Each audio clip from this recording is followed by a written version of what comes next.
All set. All set. All right, thanks, Sean. Thank you, Sean. All right. Going to call our meeting to order and certainly welcome our counselors and deputy mayor and administration and certainly our delegations and those who are watching from the comfort of home. Welcome to our meeting this evening. And we did an electronic closed meeting was held earlier at 4:15, and I reported out during the open session of that meeting. We will dispense with the moment of silence and national anthem, and also the land acknowledgement was read out at our public meeting just prior to our meeting this evening. So I'll go directly to our disclosure of pecuniary interest and to our members. None to be declared. Also, I'd like to report as well is that Councillor Jobin and Councillor Altenhoff will not be present this evening. They are attending their children's graduation. It's a milestone for both of them. We certainly want to send out our congratulations to their children and to mom and dad in that, and we'll gather again at our next public meeting. So with that, members of council, we'll get the minutes. We've got 5 sets of minutes actually, that the May 24, 22 minutes of the regular council meeting, the public council meetings, and the June 7, 2022 minutes of the special council meeting and the public council meeting as were duplicated and delivered to the members be adopted. Moved by Deputy Mayor Bichetti, supported by Councillor Tonio. On those minutes, any errors or omissions? Hearing none, all in favor? Opposed, if any, that is carried. Thank you. We do have a supplementary agenda item to deal with. That item is added to the regular meeting agenda regarding to attached report, which is Public Works, Environmental Services, the 2022-18 request to levy the 2021 municipal drain maintenance costs and bylaw 2022-045 Appendix A, and so the supplementary to be adopted. Councillor Tonio, Councillor Houston, moved, supported, all in favor, opposed, if any, that is carried. Thank you. All right, we'll move on to delegations. Give me great pleasure to welcome our friends from Essex Region Conservation Authority, in particular, Katie Stamler, Dr. Katie Stamler, and to our water quality scientist and source water protection manager. And so we are here and waiting for your presentation. And welcome. Thank you, sir. My mouse was like hovering all over the mute button, but not landing on it. Thank you for having me. And I believe there's a slide deck that Phil is going to pull up for us. Or Sean? Thank you so much. Awesome. Thank you for having me again this year to talk about our source water protection annual progress report. So yeah, you can move on to the next slide. So I just want to start with a little bit of a very brief overview about why we have source water protection. And I think it's important that we always have this reminder that source water protection exists because of the tragedy that happened in Walkerton back in the year 2000, when the wells were contaminated with E. coli, and that led to the death of many individuals and left several others with lifelong illnesses. And out of that, that tragedy came an inquiry that found that there were several mistakes at different levels. And so we had 121 recommendations come out of Justice O'Connor's report, and the Clean Water Act fulfills 12 of those. And what the Clean Water Act does is that it protects our sources of water before they ever enter into a drinking water intake. So it's our job to protect those sources of water to make sure that they're clean and safe for our drinking water. Next slide, please. In the Essex region, we have 7 drinking water intakes, and we draw our water from Lake Erie, the Detroit River, and Lake St. Clair. And the little blue dots on that map are roughly where the intakes are, and then the different color boxes are service areas for each of those intakes. So in Tecumseh, you guys get your water from the AH Weeks water treatment plant in Windsor. Next slide. And in source water, we have what are called vulnerable areas, and those are different areas around our intakes. So the red areas there, those would be intake protection zone 1 or IPZ1. And those are 1 kilometer radius around the drinking water intake. And then those teal areas are the 2-hour time of travel. So if something were to spill within those blue areas, it could make its way to an intake within 2 hours. Next slide, please. And then we also have this very large area called the event-based area. This is a modeled area where it was shown that a fuel spill of a certain volume close to any one of our open water courses, the benzene within that fuel under certain circumstances could find its way to our intakes. So that event-based area is 120 meter setback from any open water course or the limit of regulated area, whichever is larger. Next slide, please. So we're required as a Source Protection Authority to produce an annual progress report every year, and it's due to the ministry on May 1st. And at that same time, we distribute it to our municipalities and we post it online. Those reports are generated from data that we collect from our implementing bodies, and that data is due to us on February 1st of every year. And the annual reports are for the previous calendar year. So this the 2021 report that you received is for the calendar year of 2021. This is the 4th annual progress report for the Essex Region Source Protection Authority, and the plan came into effect in 2015. Next slide. So our Source Protection Committee looks at several factors, and we provide it, the Source Protection Committee determines the score that they're going to give it, and they look at an overall score, our implementation progress, provincial progress, municipal progress, and how we're doing with risk management plans.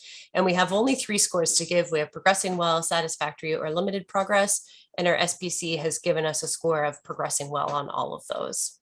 Next slide, please. And I'm going to go into each of those. So the first one is the implementation progress. And you can see that the percentage or the number of policies that address significant drinking water threats has increased year over year. This year, we had an increase in or a change in policy status for 3 of our policies. And that brings us up to 66% of our policies addressing significant drinking water threats being fully implemented. Next slide, please. So those 3 policies where the status changed, 2 of the policies were directed at the City of Windsor related to their combined sewer overflows. And the City of Windsor had made some really great significant progress this year towards that. And they had you'll see it in the report, and I've lost my language here, but they've finalized a few different reports, and that satisfies what those 2 policies said. So we can move those policies from in progress to fully implemented. The other policy is one that was always a little bit of a weird one, and it's a policy that addresses the potential threat of airplane de-icer chemicals. And what we were able to do with that one is that we're able to review it and say that we don't need to take any further action. So that one moves from in progress to no action required. Next slide, please.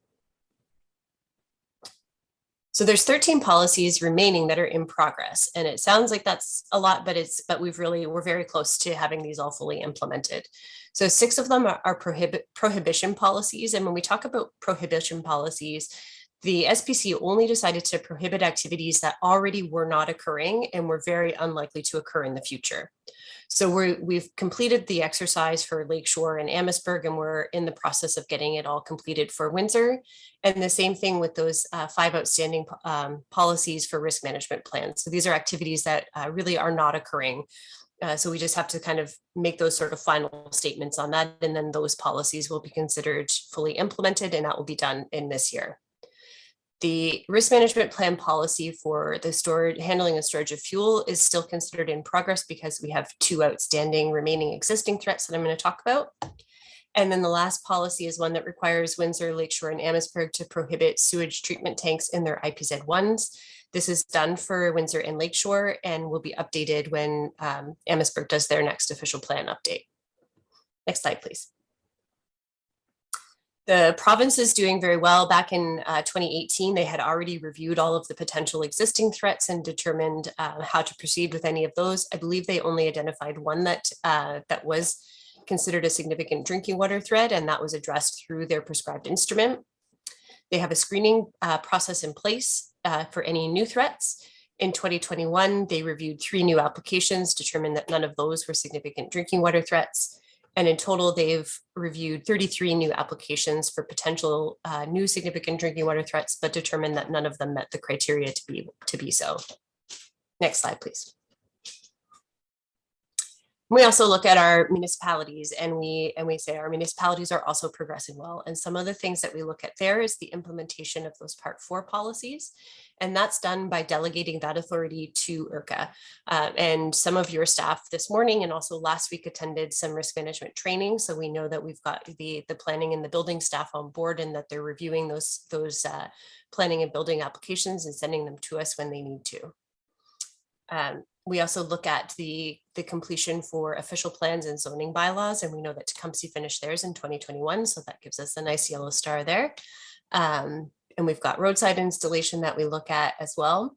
The committee also really wanted to make sure that we acknowledge the challenges that municipalities have faced with COVID-19 in terms of getting their official plans completed, and they really wanted to make sure that that was highlighted in our annual progress report. Next slide. In terms of our risk management plans, our risk management official is, as always, hard at work.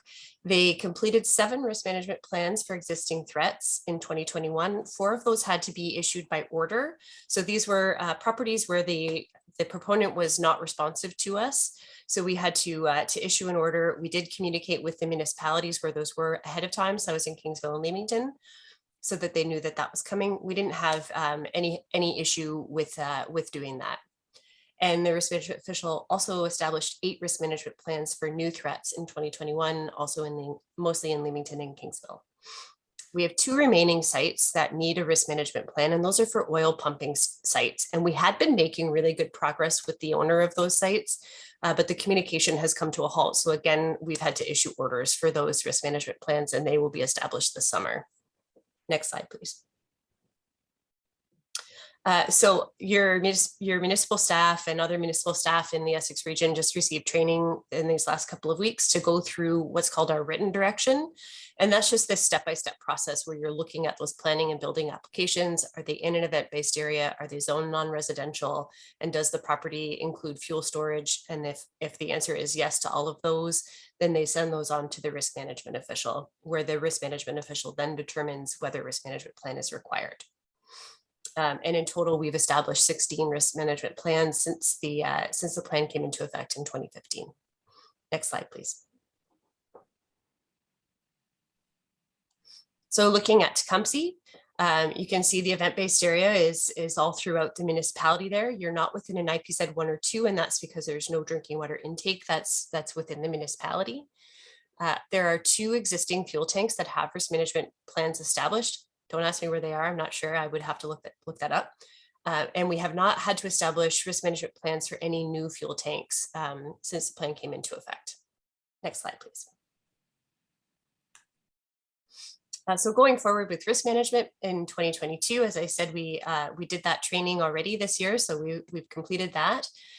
We're in the process of doing compliance emails out. So we've developed a process for doing that, and we're getting the compliance. So checking in with people that have risk management plans to make sure that they're doing them. And again, we continue to respond to all of our applications as soon as they come in. Next slide, please. So taking a little bit of a switch over to harmful algal blooms, which is also a factor for source water protection. As you know, we identified microcystin, which is the toxin in harmful algal blooms, as a drinking water issue for Lake Erie intakes. Last fall, we also examined the data and determined that we should be also establishing microcystin as a drinking water issue for Lake St. Clair drinking water intakes. And I'll look at that a little bit more on the net after. But first, I want to tell you about this information. So NOAA does their predictions every year, and that's based on the amount of phosphorus that's leaving the Maumee watershed. We know that that's a really good indicator for how severe the bloom is going to be. And this year, they're predicting a bloom severity of around 3 or 4 out of a scale of 10. And that really is due to how dry this spring has been. And the final forecast is happening on Thursday at 11. So you'll see more information about the final forecast after that. Next slide, please. So as I said in the fall, the SPC examined the data for microcystin in Lake St. Clair. We also at that time had some presentations from some University of Windsor students, as well as Kyle Davis from the municipality of Lakeshore. That SPC meeting is actually on IRCA's YouTube channel if you're interested in seeing the information that was presented there. And we look at a number of different factors. We have it flagged by the water treatment operator saying that, you know, this is something that they have to be aware of every year. Then we look at trends in the data. We look at how frequently it happens, the severity, and how long each of those incidents happens. And we actually have higher microcystin concentrations in Lake St. Clair for us on the shores than we do in Lake Erie.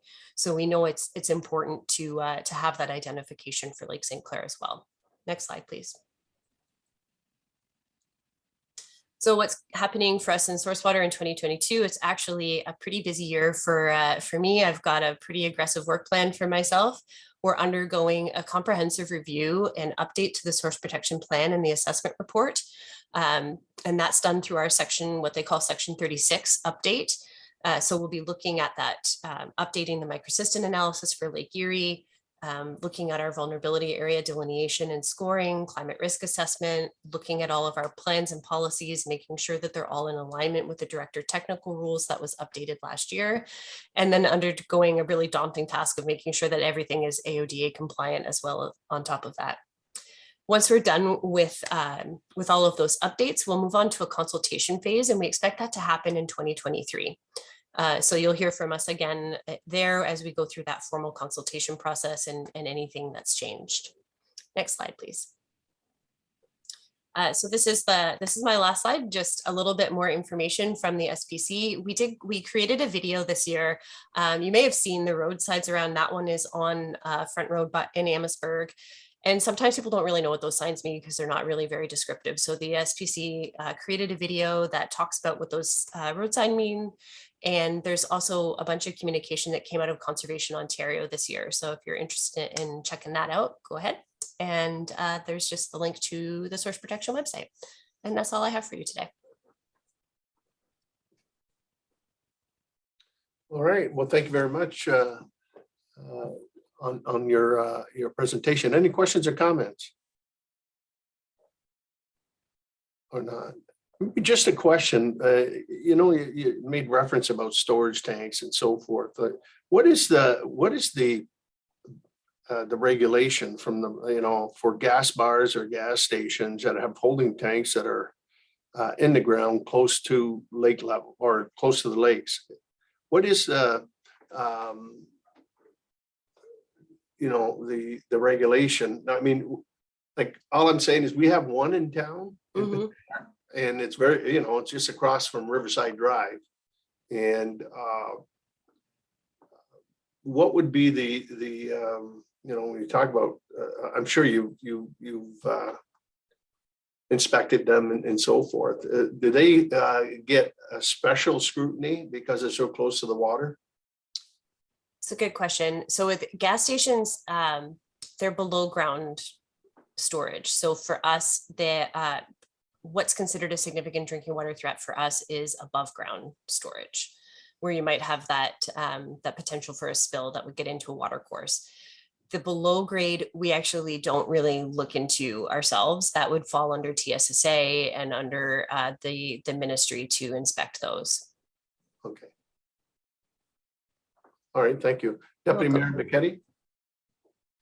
Thank you, Worship. Thank you, Katie. When you mentioned above and below ground for spillage, what about biodigesters? Are those under source? Are those under management plans? Biodigesters specifically. So there's a bunch of prescribed drinking water threats. So it would depend on what's being stored there. So there's storage of different. So you're thinking like storage of manure kind of thing? More greenhouse waste. Greenhouse waste. Okay. And my concern is if there's anything like that, you know, maybe if you could share that with the administration, because again, if there are regulations and risk management plans that we can put in place, I'd like to make sure that that it is addressed in that regard as well, because there is potential for spillage, and then it goes into our source water. Yeah, so the way that source protection works, and you know, and all its quirks and quirks and whatever else, we have our intakes, and the intakes have vulnerability scores, and the activities have threat scores. And there's some fancy math that goes on, and essentially we end up with a lookup table that says, you know, does this vulnerability score mean that this activity is a threat? So what you're describing is not considered a threat for our intakes. And it's always an interesting thing, right? That battle between, you know, what's a source water problem and what's an environmental problem. So source water is only looking at, is it a threat specifically to the intake for drinking water intake? If there's something that you feel like is not being addressed, then we can look at it as a local threat, and then we have to elevate that to the ministry to say that this is something our municipalities would like us to look at as a potential local threat. And then there has to be modeling and science done behind that. And unfortunately right now, there's not funding for that. But if it's something that the municipalities are concerned about, a potential threat, then we have to elevate that to a request to the ministry to look at it as a local threat. Very good. Thank you, Katie. You're welcome. I just want to pick up from the deputy mayor on that. For me, the concern would be on the digestrate itself, which has high levels of nitrogen and probably phosphates. I don't know. But if and it kind of becomes a nutrient management thing on how much of this product's put into on the field, and is it close to tributaries that carry out to the lake. So I get the intake for us, for example, if it's the Pike Creek and into the lake, it's quite a distance downstream to the intake. But the other aspect of that is the algae bloom. And by adding, high concentration of, digestrate, in a good example, most fields now are tiled, and somebody puts it down, and then you get an inch or two of rain. And so it in the tile and into the Pike Creek and out in the lake and so forth. So I don't know in terms of, who would be monitoring that more than anything, OMAFRA or MOE, or does IRCA have anything in its manual or and saying, okay, nutrient management, and that goes for all farms, whatever you're putting in there. So that would be because more and more in 2025, we got to get rid of our organics, right?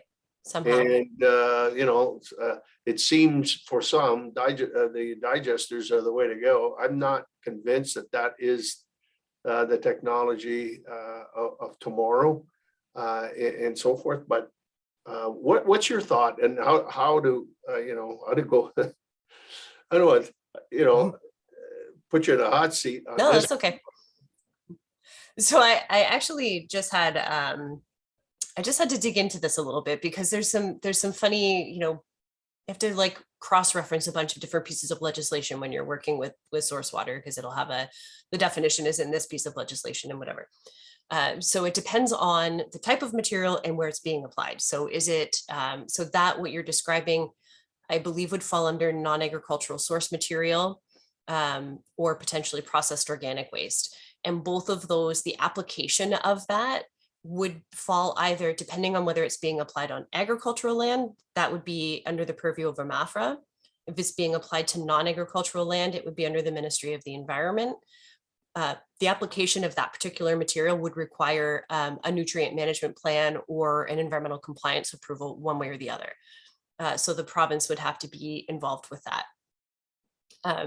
And again, just because of where our intakes are, it won't fall into being a significant drinking water threat. But you're right, there is an element to, does it have an impact on the environment and an impact onto our contribution of nutrients into Lake St. Clair and contributing to those harmful algal blooms. We did just recently complete some work on a phosphorus management plan where we looked at some of our different sources of nutrients and what we might do about that in future.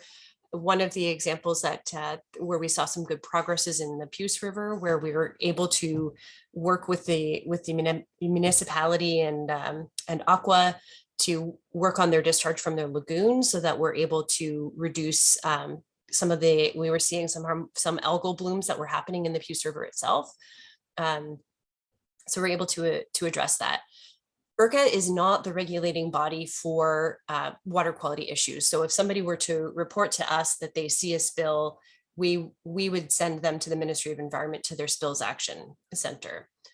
What we do is we're out there doing routine monthly monitoring. So my team will, I sit here, at home in front of my computer, and they send me text messages and pictures. So if they see something that's out of the ordinary, we report it to the Ministry of Environment. So I hope that sort of answered your question. It certainly is stuff that, we think about, but can't necessarily address it through the Clean Water Act, but it is stuff that we think about. Okay, thank you. You're welcome. Thank you. Any further questions or comments? Okay, I hear none. So first of all, thank you for the presentation, but I've got two resolutions that I have to deal with on that. One of them is obviously if I have a motion to receive the report that's been presented to us by Katie. Moved by Councilor Tonio, supported by Councilor Houston. All in favor? Opposed, if any, that is carried. And also, if we could, while you're here, and I'm sure you're curious to see about what our water folks are doing here as well. So we do have a source water protection 2021 annual progress report to be brought forward on the agenda for discussion and consideration.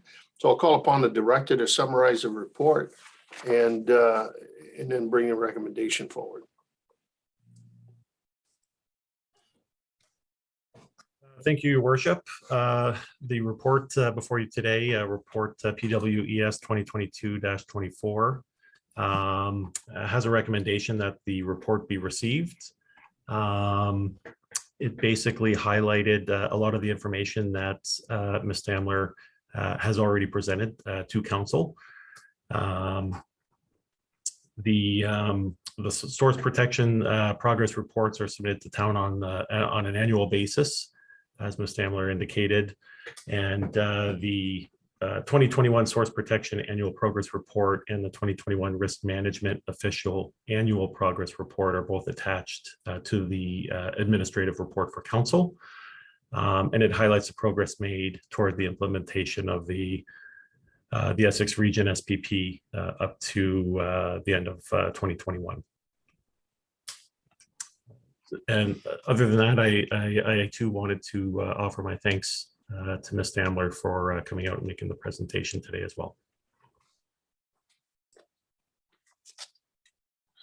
Okay, so on that report, members of council, any questions or comments? Okay, hearing none, then a motion that the report PWES 22-24 source water protection 2021 annual progress report be received. Councilor Tonio, Deputy Mayor McKetty. The motion, all in favor? Opposed, if any, that is carried. Ms. Stamler, thank you very much, and looking forward to seeing you again next year. Awesome. Thank you so much for having me. All right, take care. All right, we've got 5 pieces of communications, members of council. If I have a motion to receive, Councilor Tonio and Councilor Houston. All in favor? Opposed, if any, that is carried. Is there anything out of the communication pieces that members of council would like to address?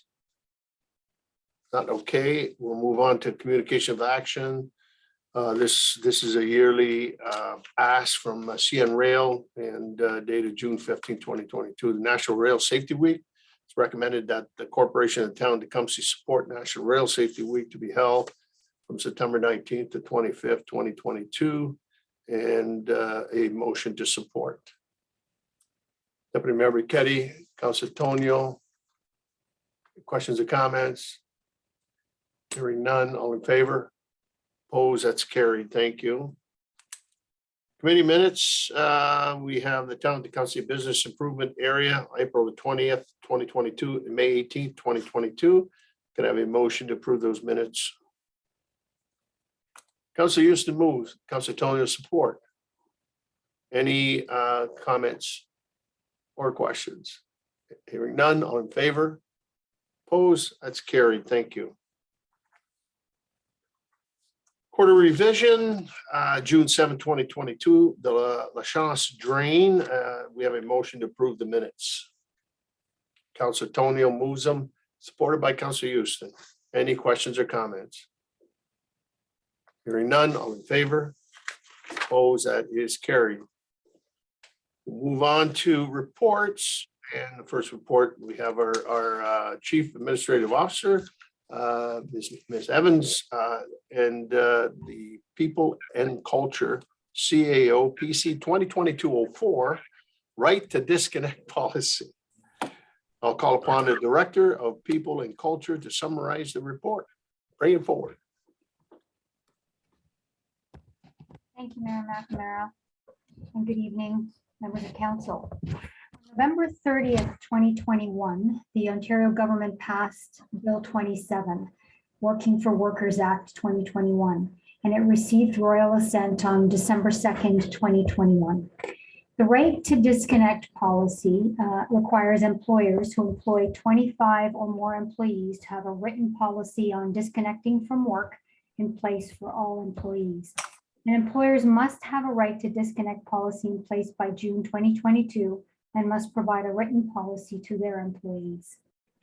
So Bill 27 required an amendment to the Employment Standards Act and imposed a requirement for employers to establish a right to disconnect policy and introduces specific obligations that are required by the policy, like the fact that employees must receive a copy within 30 days of preparing the policy.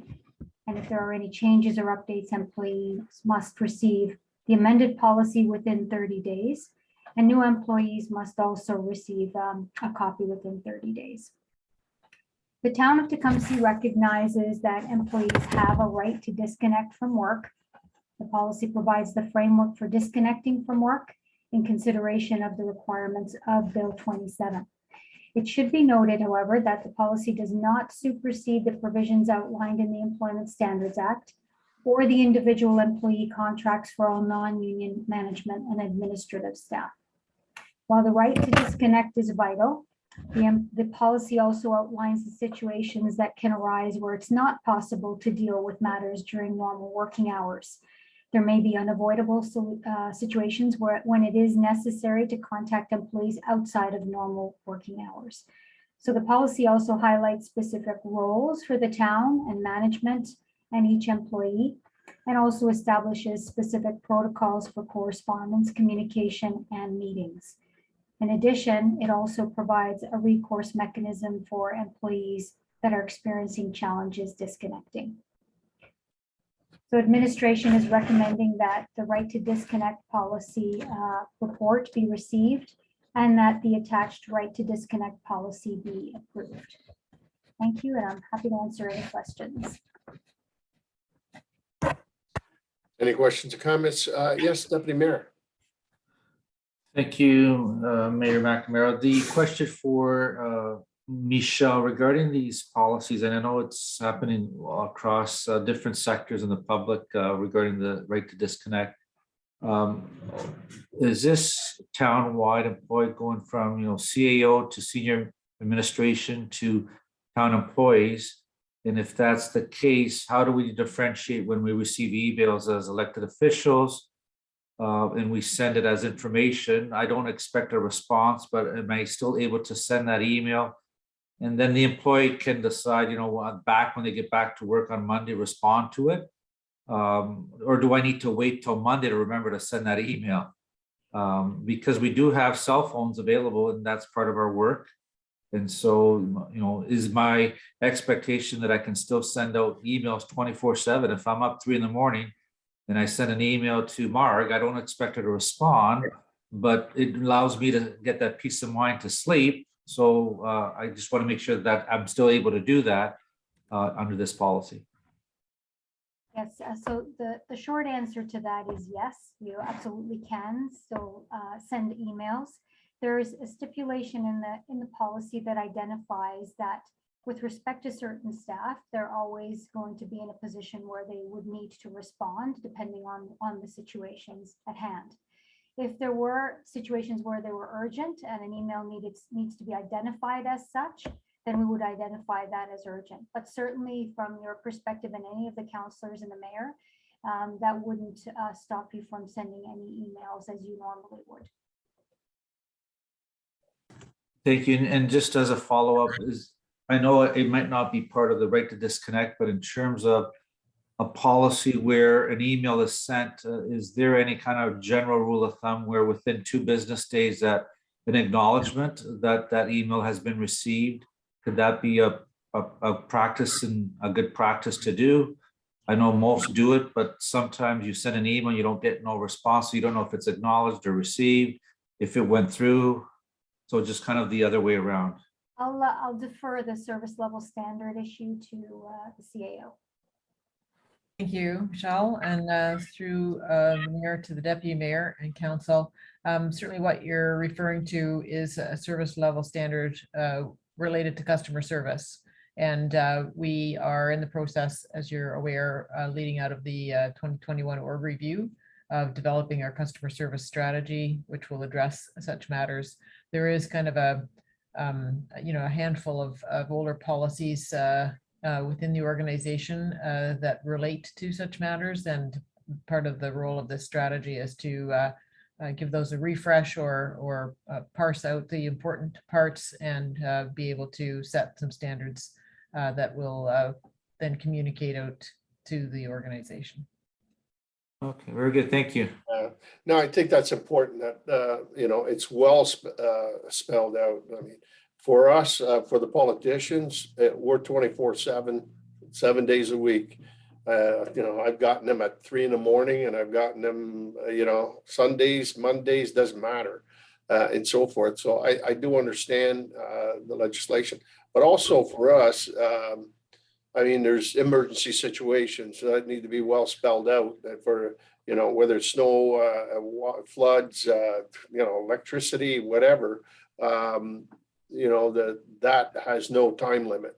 You can't just say, well, I'm booking off but sorry about your 4 feet of water in your basement and so forth. But anyway, it is, I think there's enough flexibility, but I mean, if I want to, and send an email out and I want a clarity on a report, well, that can wait till, business hours and so forth. So whenever there's new legislation that comes out, there are some that use it to the extreme and others, don't and so forth. So as long as it's well laid out, well documented and understood, then, I get it. I mean, nobody wants to be bugged on mundane stuff at 8 o'clock on a Friday night or a Sunday morning at 7:30 in the morning, and so forth. I get that. And I really believe it is a good piece of legislation, and so forth. And I'm glad to see that it also applies to the private sector, not only the public, but private as well. And so we'll see how it all unfolds, but I'm sure it's in good hands with yourself, Michelle, and so forth. But as long as people understand, that the do's and don'ts and what's an emergency and what isn't an emergency. And to that end, we will be ensuring that the rollout of this policy includes communication with staff around those aspects as well. So there's an understanding of the escalations required in emergency situations, that this doesn't preclude that and nothing changes with respect to that. Well, that's good. I promise I won't call you before 6 a.m. in the morning. So any further questions on the report? then I need a motion to first receive the report as presented and also the attachment 1 to the report be the right to disconnect policy be approved. Moved by Deputy Mayor Buchetti, supported by Councilor Tonio. Receipt and adoption. All in favor? Opposed, if any? That's carried. All right, we'll move on to community and recreation services. So we have CRS 2022-09 and 2023 to 2026 Parks Capital Works Plan. I'll call upon a director to summarize the report and recommendation, and that is a very in-depth 4 years of capital works. So I will pass it on to you, Mr. Anthony. Bring your report forward, and then we'll certainly deal with it at the proper time. Thank you, Mayor McNamara and members of council. Certainly the report tonight is the Parks 5-year capital work plan, and which was not presented as normal with this year's 2022 budget. And that was done specifically as we were going through a series of meetings with council on strategic priorities and capital projects that really were not in the queue from past years, and resulted as a result of the Sportsplex not moving forward as was projected. And these are some of the amenities that were added. So certainly the report this evening will lay out our work plan for the next 4 years. And then when we come to budget time for 2023, you will receive another 5-year plan, which again would be the current 2023 and moving to the 2027 at that time. So this evening, I will highlight a few of the additions to the report as reflective of the capital priorities. And certainly, as we did go through the capital priorities sessions, we did acknowledge to council that we still would have our annual allocations of projects that need to go through to keep our infrastructure in place and our life cycling up to date. So you'll look in the parks in 2023, the first project is Southfield Park, and that's a multi-use court, which would be a basketball play court, whatever that could be done. And that would be on the Southfield Park. As well, we have the artificial turf at McAuliffe Park, and that's in combination and in partnership with the McAuliffe Group, and we're working with them. Then we have the artificial turf at Lesueur. We have open negotiations with Lesueur to review with the school board to place artificial turf on the main field, and we would be a partner with certainly a joint use agreement. The Lakewood Park design of washrooms and splash pads. So this year we are doing the design. There's an RFP out right now for an architect to do the design of the washrooms. And it's certainly the goal to have the outdoor washroom, the mechanical room, and the splash pad put in place in 2023. Those were the main projects that were added on top of the normal list. And then at the bottom, we do have project management, which would be assigned to those projects. Moving to 2024, in scenario 2, you recall, we did have an overall scenario of Lacoste Ballpark. And in 2022, we came back with a revision to the capital, and we went with the grandstand replacement, dressing rooms, the backstop. This is and this would only be done in the event that we are eligible and we do obtain senior levels of government funding. That would be artificial turf the field, replace the lights with LED lights, do some more work on the storage area and some of the outside stands area outside of the main grandstand. And again, that's only there showing it's in the budget. And we will certainly continue to go after upper levels of government funding to hopefully make that a reality. Artificial turf at McAuliffe Park, that was the second field, and that would be a baseball diamond that we were looking at to artificial turf. And if you recall, that goes back again to our strategic priorities and back to the Sportsplex project. And then the artificial turf at Lesueur, we're also going to talk to them about a second field so that we have the ability. We do have a joint use agreement. We're also in negotiations right now with the French Catholic Board to extend that agreement and add on the additional field. We work with them, which is at the south end of the main track or towards Tecumseh Road. The pickleball lighting, that would be in 2024. We want to get a couple years under our belt and see whether there is lighting required. There may not be, but to ensure that we do move forward, we have the infrastructure put in place. Everything is there except for the light poles and standards. And then Southfield Park, splash pad and washrooms. Once again, that came from a result of our master plan update and also through the capital priorities discussions with council. And project management for all of those, again, is in that. 2025, we have the Lakewood Park Picnic Shelter. That was, again, moved out from the original package of doing the outdoor washrooms with it, but that's been moved to 2025. And then in 2026, that's just back to regular programming for our actual life cycles. You'll also note in our trails budget, in 2023, we are looking to put a trail in, the perimeter trail as well in Southfield Park. And again, that came from the discussions with the Skyline development of the residents, what they want to see in that park. And as well, that neighborhood, you know, a perimeter trail, washrooms, splash pad, and a play court, which has all been looked to be added to that park. And then the tree planting, which normally goes on each year, is we put $30,000 a year and plant X amount of trees to continue to meet our obligation to green Tecumseh.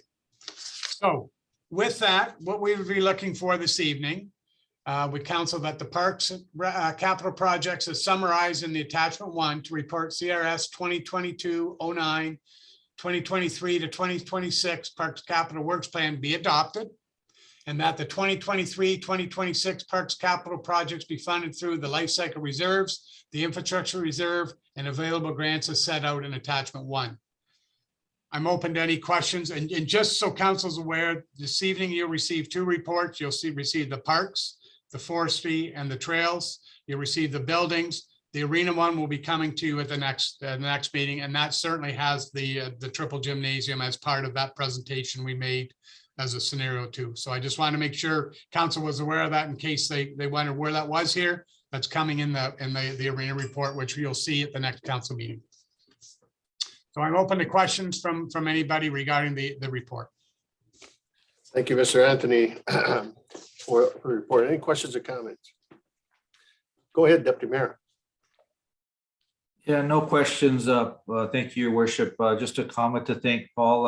It looks like it's evenly spread throughout the town. I noticed a lot of high active parks that will benefit from all of those activities. So I'm sure the residents will be quite pleased when these years do come up. And if we stick to that plan, there's going to be a lot of active healthy lifestyle ability in these parks. Not only they're just green space, but now you've actually got a lot of amenities there for them to enjoy. Further questions or comments? Yes, Councilor Houston. Thank you, and through you, Your Worship. Paul Anthony, great report, and as Deputy has said, you know, it's very in-depth, you know, and I think when the residents see this and see what we have coming years down the road, I'm certainly impressed because, you know, there is a lot here. I'm just wondering how best we can share this with, you know, our members of government who are now sitting, MPP Dowie and MP Kuczmarchuk, who, you know, are now in their seats for, you know, quite some time, but, you know, with upper level, you know, grant funding opportunities. I'm just wondering the best if we, you know, call them in and say, hey, here's what we have going on, just, you know, to make you aware. Do we, you know, forward this as a copy? I'm just throwing it out there how we can make them aware, because when they're sitting there, you know, having the discussions, they know what our plans are. So if I may, I'll take a first stab at it and then I'll turn it to the CAO.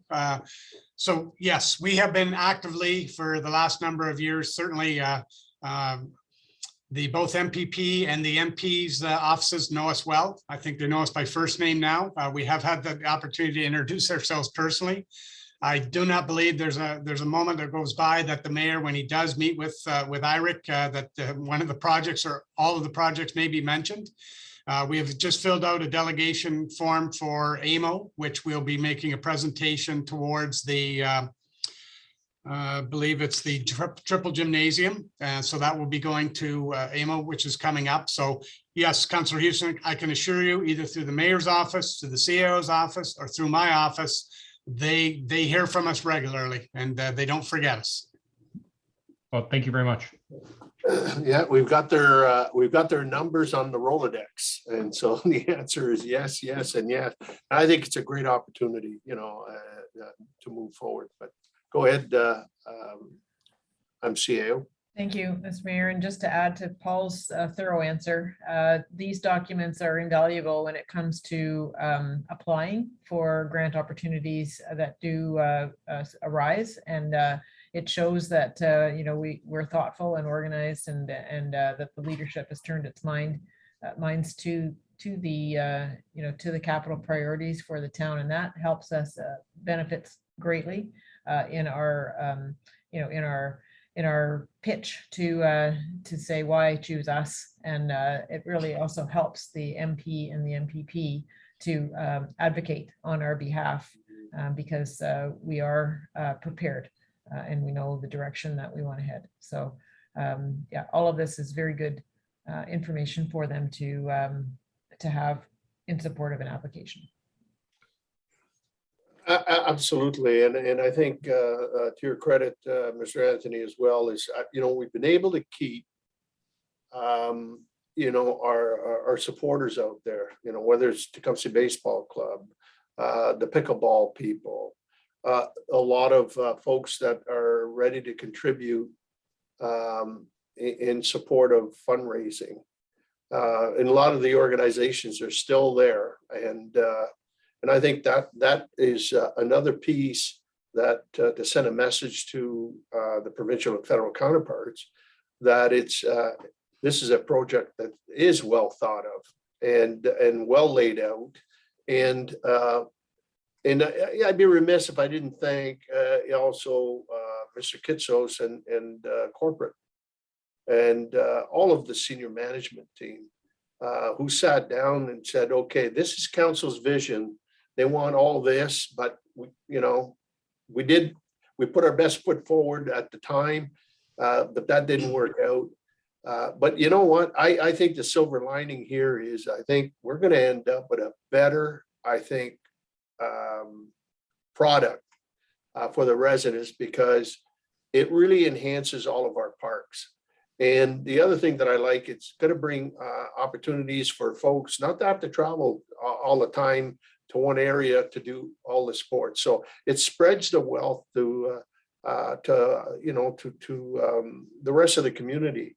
And, even to the point when we look at the Maidstone acquisition, that's way at the far end of the municipality. There'll be assets there and so forth. So I think the end result is going to be a well thought of product, and most importantly, one that we can afford and something that's going to be state of the art. And in the report, when we see the partnerships with the French School Board and others who are putting skin in the game with us. And so I think that's an important piece. I think that we can show the province and the federal government, that it's needed and it's accepted, and the folks are ready to put skin in the game. And so I think it's a great plan. So I commend administration for putting a plan together. For us, we like to throw it on the plate and say, we want this, this, this, and this. And then we tell administration, you make it work. And I think it came up with a very thoughtful and bold response in terms of the requirements to make our community one of the best. And well, it is one of the best. What am I talking about? We're just going to make it better. That's all. Okay. So anything further on that piece, Mr. Anthony? No, I'm good. One thing I did not state at the start, which I should have. I should certainly acknowledge the three managers in our department that certainly put together these plans with myself. And that would be Casey Colthurst for the parks and the forestry. Dan Walecki, who you will see later on with the building 5-year. And then certainly Dan again next week, or next council meeting, and also Brett Palmer plays a big hand in this. So I certainly want to make sure I acknowledge the manager's contributions, large contributions to these plans. Well, that's what I meant to the team, you know, it's everybody, but I'm glad you acknowledge your group and your team and so forth, but wonderful. So, so then on that, we need to adopt the Parks Capital Projects plan that's been brought forward and summarized by our director, and that the Parks and Capital Projects summarize in attachment 1 to report CRS 2022-9, 2023-26 Parks Capital Works Plan be adopted, and that the 2023-2026 Parks Capital Projects be funded through the life cycle reserves, the infrastructure reserves, and available grants as set out in attachment number 1. Moved by the Deputy Mayor, supported by Councilor Tonio. All in favor? Opposed, if any? That's carried unanimous. Okay. Next item is the Municipal Buildings Capital Works Plan. And that's going to be brought forward by Mr. Anthony. You going to bring that one forward, Yes. or with Mr. Walicki? Yes, I will address the buildings. So once again, as we spoke earlier, we're looking this evening to have the municipal buildings capital projects as summarized in attachment 1 be adopted, excuse me, and that the 2023-2026 municipal building capital projects be funded through the building life cycle reserves. So once again, we have a number of projects that are listed in this 4-year lookout from 2023 to 2026, but I'll put again the highlights in some of the projects that were discussed during our capital priorities discussions, so council will see where they do show up. So the Cata Library, we're looking to the renovations in 2023. That's $1 million project with $700,000 coming from the town, $300,000 coming from the Essex County Library. We've had discussions where right now we're in the middle of some, the architect is doing some public sessions or sessions with staff. We're going to meet next with the library staff, and then we'll be setting up two groups of 3 with council to have them review and have some input with the consultant. So those will be coming forward, and that project we're looking to have the tender documents ready and hopefully be able to tender first thing in 2023 to move forward with that, the construction of that project. As well, the Maidstone Recreation Complex, that's the outdoor washrooms. Although this is a parks related function, we've moved it to the buildings because it is a building that we're acquiring, and it will be under Dan's responsibility or jurisdiction. So we'll be looking at outdoor washrooms at $500,000. That would be for the architect and the construction of the washrooms. And then in 2024, we have it slated as a TBA. So that's Fire Hall number 1, the expansion. And that is, as a TBA, as in the notes, it does highlight that we have to finish the fire master plan to see what is required. And once the fire master plan is completed and adopted by council, we'll be in a better position then to look, what do we need to do to expand? Then we would secure the services of an architect, and we would be able to put together a budget on what would be required. The town hall pavilion replacement, that's the pavilion behind us. We had held off that strictly a couple of years because of the proposed sportsplex, and would have been right on its doorstep, and we would have had to do something to amalgamate it into the project. So now that we're moving forward at this point in time, that pavilion does get used. We did use it a couple of weeks ago for the barbecue, and I think council members that were able to attend, or anybody in the past, can see that one's seeing the end of its life, and it does get a lot of use between the ball diamond, the skate park, some of the events from the town. A lot of our staff like to go out there and sit for lunch hour under the shade. So, and the proximity to the arena, we do have people come over. So that's an important piece. And then in 2024 as well, there's a proposed for the Maidstone Recreation Center that would be paving the parking lot and potentially looking to add a 2 to 3, possibly 4 court pickleball complex in that portion. So Ward 5 would then have their own pickleball area, which again, there has been a lot of requests coming from that area as well. Some are using the tennis courts out there, the basketball courts to have a pickup game, but we all know that the sports, as much as it would like to, they need their own facilities. It's not a good mixture because they compete for the same time frame all of the time. And then in 2025, we have the Maidstone Recreation Center, some building renovations inside, and Weston Park to redo the washroom facilities out there. Once again, we will now hit almost all of our parks. The only washroom facility that won't have been renovated once Weston has done is St. Mary's, but at this point in time, St. Mary's is operational. We did do some work on the roof of the picnic shelter a year ago. So we certainly have once again tried to spread out what we can to ensure all the wards are covered. And then there's the annual building life cycle repairs, HVAC units, et cetera, that need to be looked at as they go. So that is the buildings 5-year capital projects. And I'm open for any questions that council may have regarding it. Yeah, just before I open it up, Mr. Anthony, too, is like we're going to expend like millions of dollars here and so forth. And we've had quite a run in the last 2 or 3 years in vandalism in a lot of our parks and so forth. I know Lakeshore now is going to invest close to 40,000 in surveillance in that area. Maybe it's time and I don't know, maybe it's already included in there. I don't know.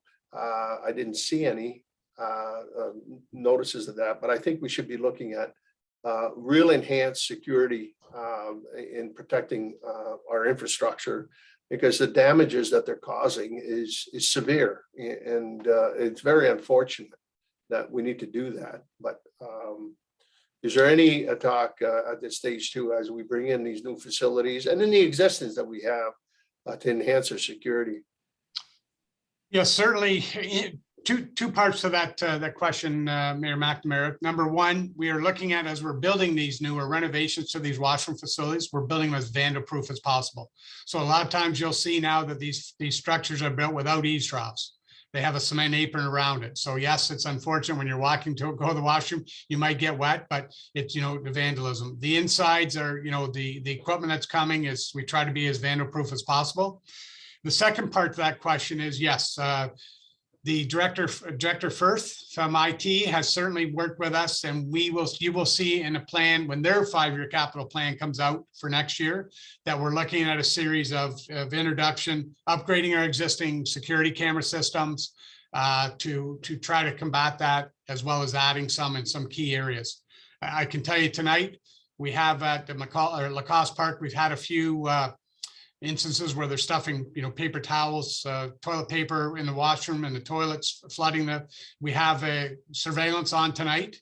It's been happening the last couple of nights. Our guards have witnessed it. So we have somebody that's sitting there tonight watching, and we're going to get the message out to the community. This is our members of our community, whether it's youth, young adults, young teenagers, whoever it is, that it's not acceptable to go into these facilities that are taxpayer facilities and damage them for no reason. There's no benefit for anybody. And we will certainly look to expand through communications, our communication department, to get the message out. We're going to look to try to get some, some neighborhood watches. Once our groups are out there playing, it's a lot less. There's going to be vandalism because the parks are heavily used. And the members are there to protect them, because those facilities are there for the members and the regular public. And certainly the public, I know already the pickleballers, they walk to the washroom, and if it's, overflowing and stuff, they're not, they understand that. And so we are going after to do what we can do. And to answer your question again, is we will be looking at surveillance systems. I'm going to let them know we're going to arrest, charge, and we're going to ask for restitutions.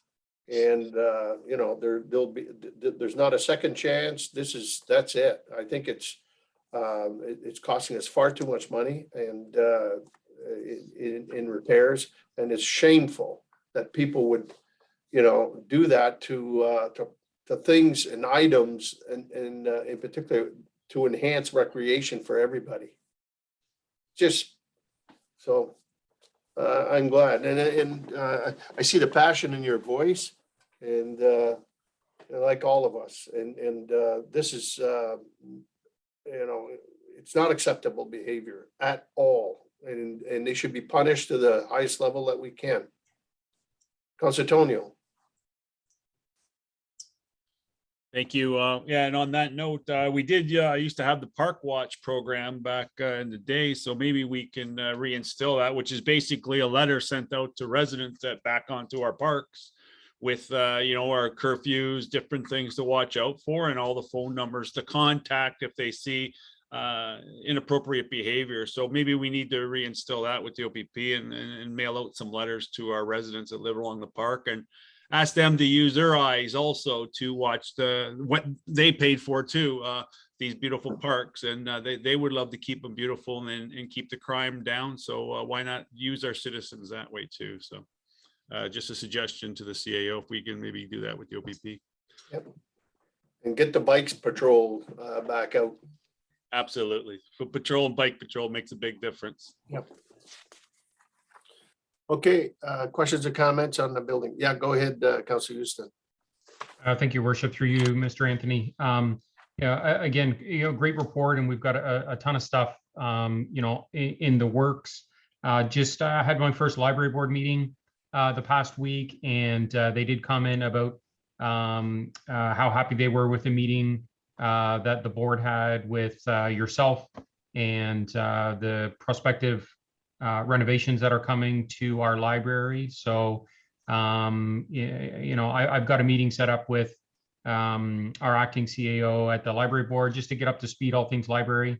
But they did, mention how great the meeting was, and they'll be allocating funds for their portion to the library renovations in the upcoming 2023 budget. So I just wanted to pass that along. Excellent. Excellent. Thank you for that. Okay, any further questions or comments?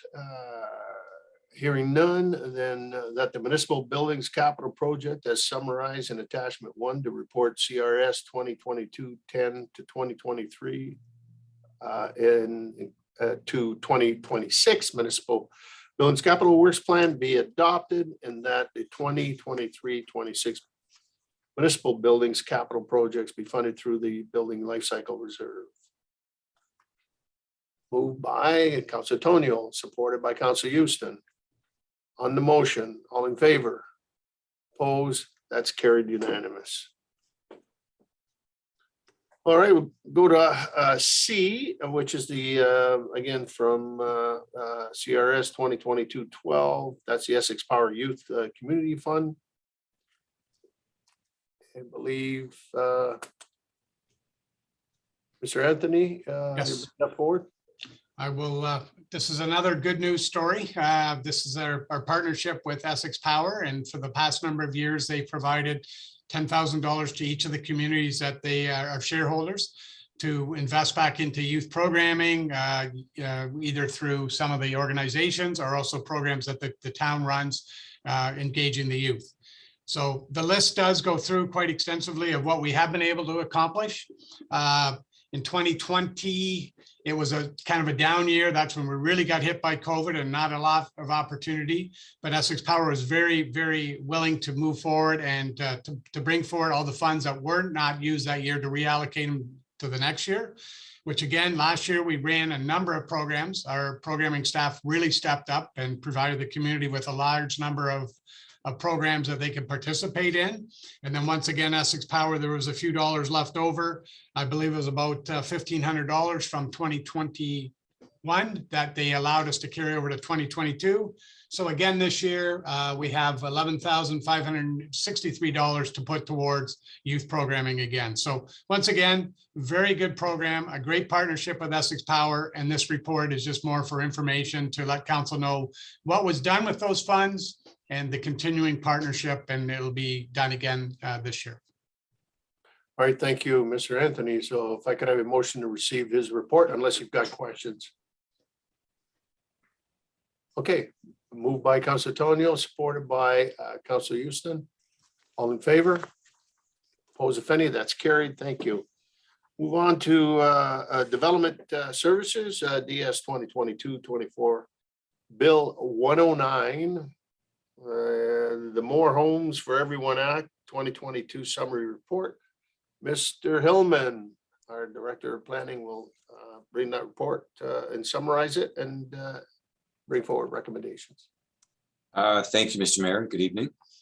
This legislation, Bill 109, was actually had royal assent back in April of this year, just before the election commenced with the calling of the writ. And the report is intended to summarize for council some of the changes that have been implemented that will affect the town, and emphasis being placed on changes to the Planning Act and the Development Charges Act. So I'll go through very quickly, Mr. Mayor, the report in summary, and leave the floor for some questions, and then we'll make our way to the recommendation, if that's acceptable to yourself. So one of the significant changes to the Planning Act was that the province determined that the site plan approval, which under the Planning Act sat with council, is the process we've used for many, many years here, will effective July 1st for any applications that come in post July 1st as a complete application, that it is to be delegated down to administration. So that's a fairly significant change in the Planning Act. And it will, to a certain extent, not change much of the processes internally as to how we review these documents that come in and the site plans and so on, but it changes something at the end. We, as you know, would write a report to council and seek approval or authorization to execute agreements that might be related to that site plan approval. That will no longer by legislation be allowed.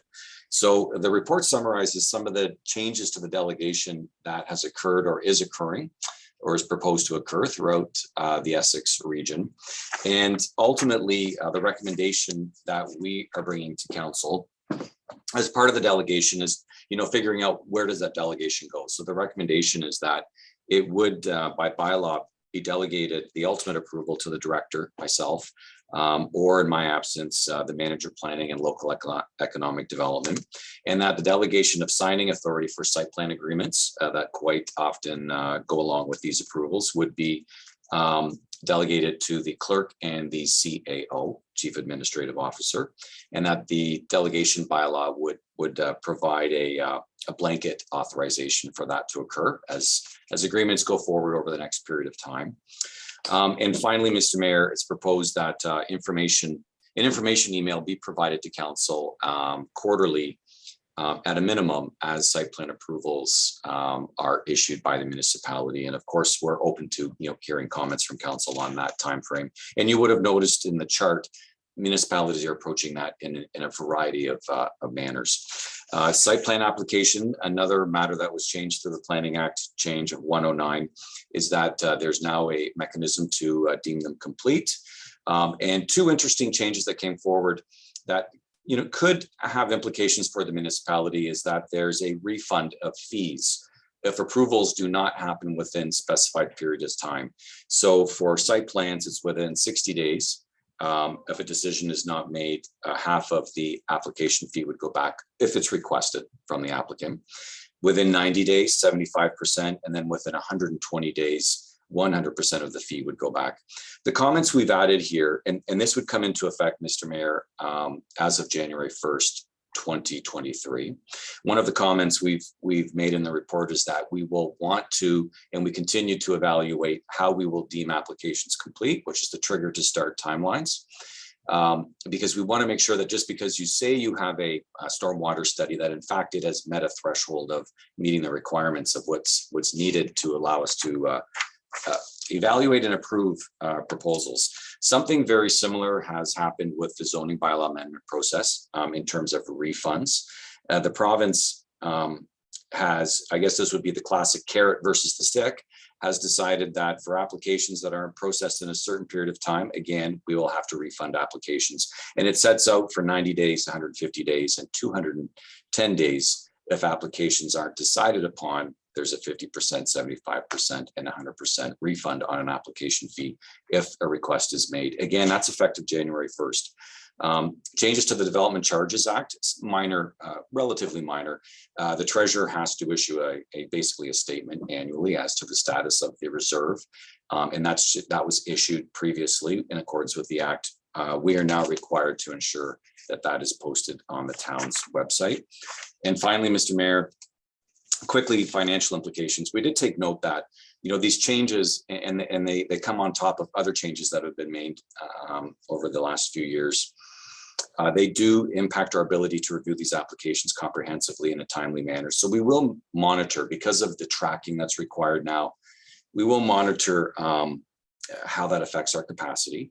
And for both our departments, Public Works and Engineering and Finance, and we will report back to council if certain needs arise as a result of some of these changes. So, Mr. Mayor, that is a rather brief summary of the report. And at the appropriate time, I can certainly read in the recommendation that is before council. Well, you hit the real highlights in terms of, I think, I know that this has been talked about for probably the last couple of years that I can remember. AMO has some real concerns. The timelines are extremely aggressive in certain areas.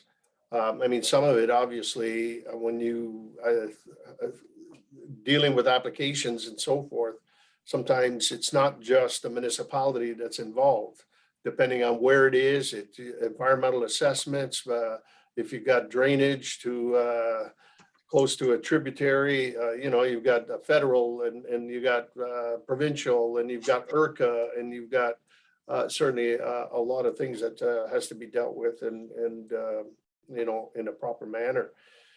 One of the things, Mr. Hillman, that a couple of weeks ago, I had a meeting with, obviously I sit on the, represent the county at the Housing Advisory Committee with the county and the city. And Mr. Tom Hunt is your colleague from the city, summarize a report to the Housing Committee, and part of it where they're anticipating, like even the city, of doubling their staff and doubling the costs. And so you alluded to the fact that, the building department has to deal with the engineering department, it's got to deal with the finance department and so forth. And that to me weighs a little heavy at this stage here too, the impact of that, because, then what is the price of the fees? To make up for that. That shouldn't be on the backs of the property tax owners.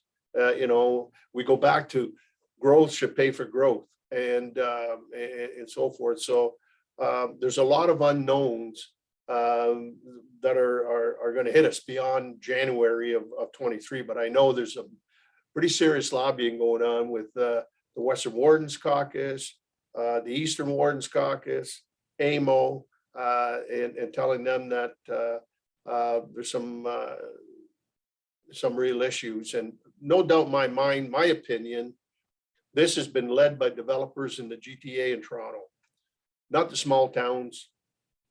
That's not a huge issue in that area, but we're painted with the same brush, and so they scooped everybody, into that program. The other piece, delegation of authority, I don't have an issue with that. You bring the report to us, and we, and so forth. I certainly don't have that. The only concern that I do have is the timing. They say up to a quarter. Even in the past, I'd like to be more aware of what's in the pipeline. Some of them that are getting close, because what happens is when you that. You're dealing with a developer or someone, and they just don't like the policy and so forth. They call us, and a lot of times when they talk to us, I haven't got a clue what they're referring to. And so I think the sharing or the bringing of some of the information forward, I think is just to let us know. We do that. Essex Power is a great example. Utility Smart. They give us a window. This is in the pipeline.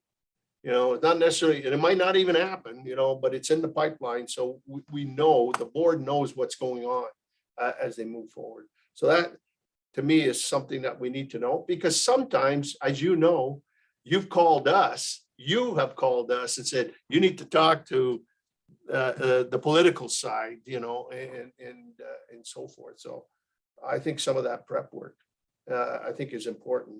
The rest of it, it's legislated. It is what it is. You know, and that, but those are the few things that I'm a little concerned about, but I'm glad. And I did have a conversation with the CAO and she assured me that, you know, we're not going to jump into, you know, getting Michelle out there and let's get the resumes in and so forth. You know, we'll get to know what it is. But my concern is that we know we're getting busier and busier and so forth. So on a normal thing, we might need, you know, to beef up a little bit, but it's how much we have to go. And those are my concern. And what's going to be the sweet spot in terms of what the fees are going to be? Because I have a sneaking suspicion that if we're putting 50% or 100% at risk, we've got to make sure that we cover our bases, you know, in terms of the right fee, so that we're not caught, you know, going to the taxpayer to pay for this and so forth. So I'm hoping that the ministry, as they move on to their legislation, there's some built-in grace periods and so forth, instead of putting the big stick on us right away in that regard. So those are my concerns, you know, moving forward. Mr. Mayor, if I could, just very briefly, certainly on the issue of, and I appreciate your comments around, you know, the timing and the information, how it flows to council, and particularly in a community of this size. We'll certainly look at how we can come up with a solution to that and how we can simplify a process for access to council to understand what's in the hopper and what's gone through the approval process and so on. So I heard you loud and clear, and we'll certainly look at something to simplify that, make it accessible and, you know, doable. But don't get me wrong, I don't want the finite details. And say, okay, you know, we're going to dig a ditch here and we're going to do that and so forth. I don't want to get into that. It's just say, okay, we have a proposal here that we have to deal with. And so forth. Just kind of give us an idea in terms of if we do get a phone call. You know, I can turn around and say, well, Mr. ABC, you're a little premature here. I mean, you're only beginning at the, you know, in negotiations and blah, blah, blah, this type of stuff. Understood. Members of council. Yeah, go ahead, Councilor Houston. Thank you, Worship. To Mr. Hellman, just so I understand the process, how it will now unfold. You know, earlier tonight, we had a proposal for a rezoning. There was a little bit of mention about, you know, site plan and moving forward, council will then, you know, approve a rezoning, and should there be any, you know, site plan issues where a garbage can goes, I believe, you know, we had air conditioning, you know, concerns, those types of things. Those would then completely liaise once the rezoning is approved with yourself, or if it's not you, you know, the approver for that if you're away. And there won't be any other public meetings for you know, for the public for a proposal like we saw earlier tonight. Is that pretty much bang on? Well, just to be absolutely clear, thank you, Councilor Houston, and through you, Mr. Mayor. So tonight was a rezoning. Rezonings will completely be dealt with and decided upon by council. We will write a report, typically make a recommendation, then council will make its decision accordingly. That will continue. That will continue.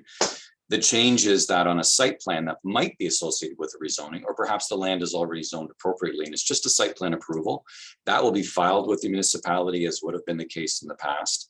And to be clear, it's not sort of the Hillman show of site plan approvals. There's a whole department, and I know, as you're aware, for the benefit of anyone watching, there's other departments we interact with internally, and there's actually agencies we have to consult with externally, and at times our own solicitor.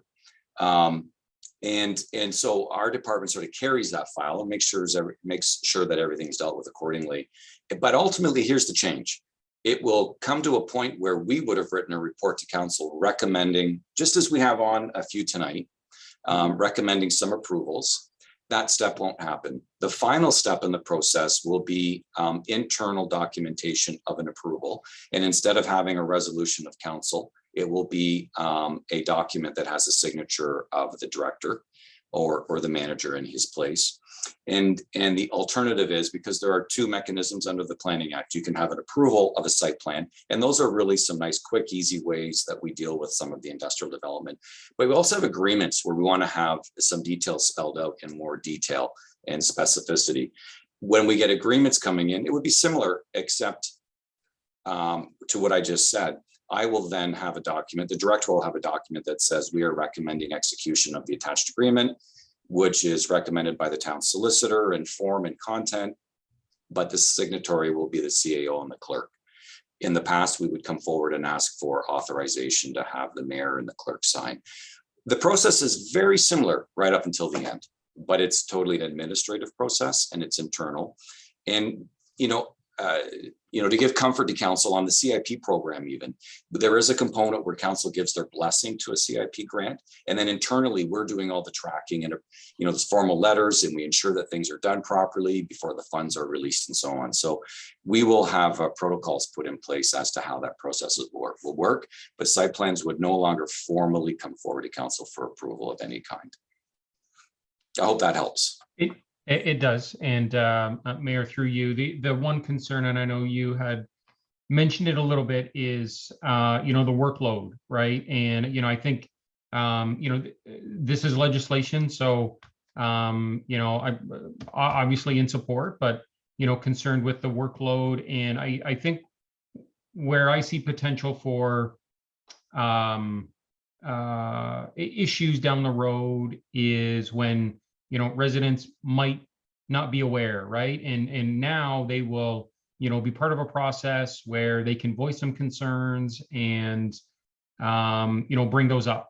Where, moving forward, if those aren't finalized at the time, residents may not be, fully aware, or we may be reacting to, things down the road, which will, just be calls to staff members to deal with those. So, I understand why they're doing it, to speed it up and, remove kind of the red tape in the process. But I do also see a risk in, us being more reactive.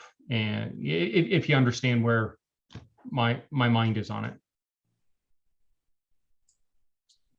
Through you, Mr. Mayor, if I could, again, thank you, Councillor Houston. I think just to be abundantly clear, so right now through the Planning Act, site plan control is exclusively an internal decision-making process in the organization. There is no public component. The Planning Act establishes currently, as has been the case for the last many, many years, even the appeal process is available to the applicant only. And that's the case where, it's taking too long or some other rationale. So, but also at the same time, so it's totally not changing. There isn't a public component where it's tied to a rezoning. Sometimes the rezoning will speak to some of these issues can be dealt with through the site plan process. That would continue.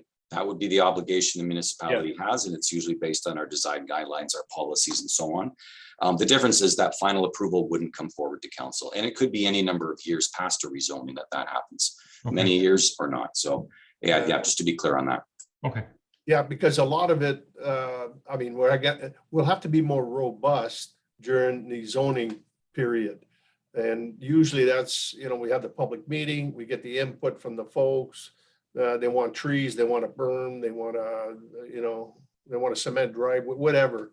And so that's where it's actually done. And then when we pass, when we pass the zoning bylaw, the day we pass it, after all of the other stuff's been put in, that's when the meter starts on the other one.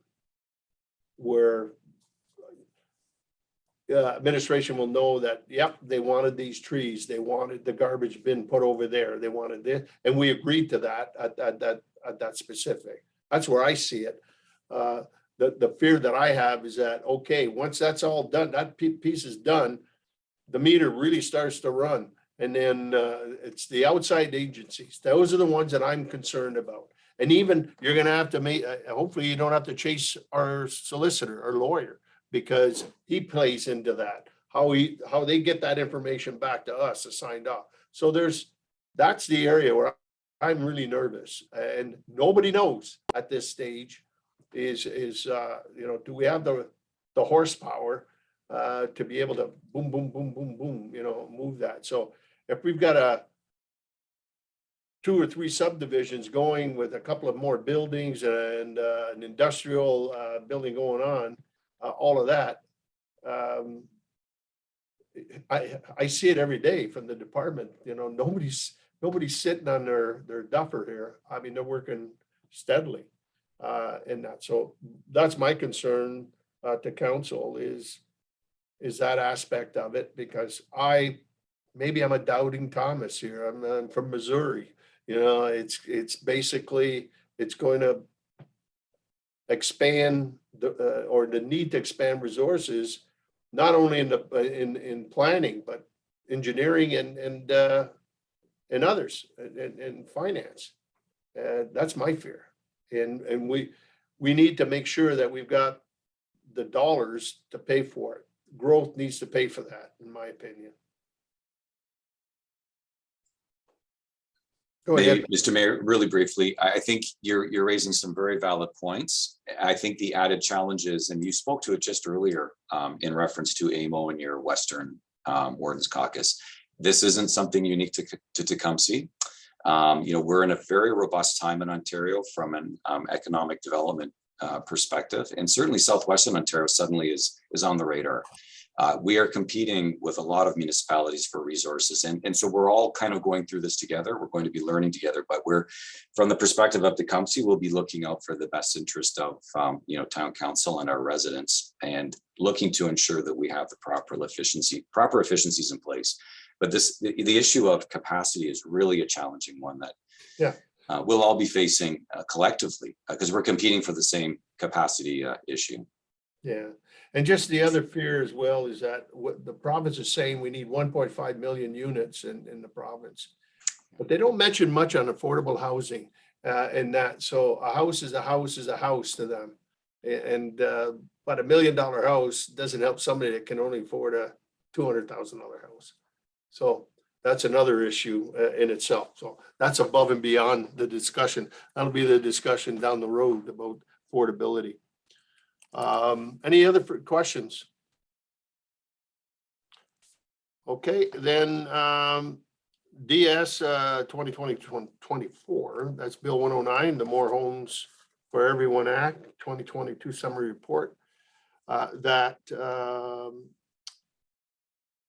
More Homes in Everyone Act 2022 summary report and delegation of site plan approval be received, and that a bylaw delegating site plan approval authority to the Director of Development Services, or in the Director's absence, the Manager of Planning Services and Local Economic Development, in accordance with Section 41 of the Planning Act, be adopted. And further, that a bylaw authorizing the directing of the execution of site plan control agreements by the clerk and chief administrative officer, which agreements are satisfactory in form to and content to the town solicitor and director of local services, or the manager of planning services and local economic development, be adopted.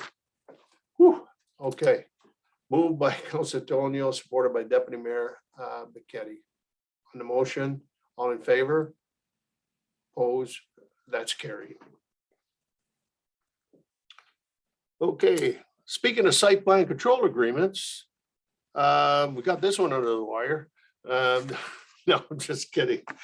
DS 2226 site plan control 1305 St. Gregory's Road, LeSueur High School. I'll call upon the director to summarize the report and recommendation. Thank you, Mr. Mayor. Exactly. This is an example right here. So if we were to go to attachment 2, I believe. Yes, it'll just put that on the screen for all those watching. So application was filed by the school board for LeSueur School for some significant improvements to the parking area and to some of the access lanes. And I'll just review those very quickly, Mr. Mayor. It's the introduction of a new access lane that provides a connection from the soccer field parking area which is just west that the town utilizes of the site. So the top left corner, it will now connect to this parking area, which will allow for ease of movement of the parking areas between these two facilities, basically, soccer field and the school.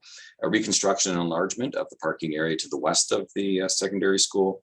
Introduction of 3 new barrier-free parking areas just located to the west of the school, or to the north of the school, sorry. Introduction of 20 parking areas. It's labeled new parking area on the right side of the screen, just southeast of the school, and the introduction of appropriate signage. Included with this is some fairly considerable stormwater analysis because of the increased hard cover for the area to address quantity and quality control. And the recommendation to council is that the agreement associated with this, that a bylaw be adopted by council authorizing execution of the agreement to allow for these improvements to proceed, conditional to final stormwater management design and calculations being approved by the town, the owner executing the agreement, which they have, and the owner posting security for performance pursuant to section 6.1 of the agreement. Mr. Mayor, I'd be happy to answer any questions of the council if there are any. No, I think this is a great improvement on the site, and in particular with the partnership that our Parks Department will have with LaSource and development of the soccer field, the artificial turf, and that will complement all of that extra parking. Yeah. And the accessibility to the parking, and that makes good sense. So Councillor Houston.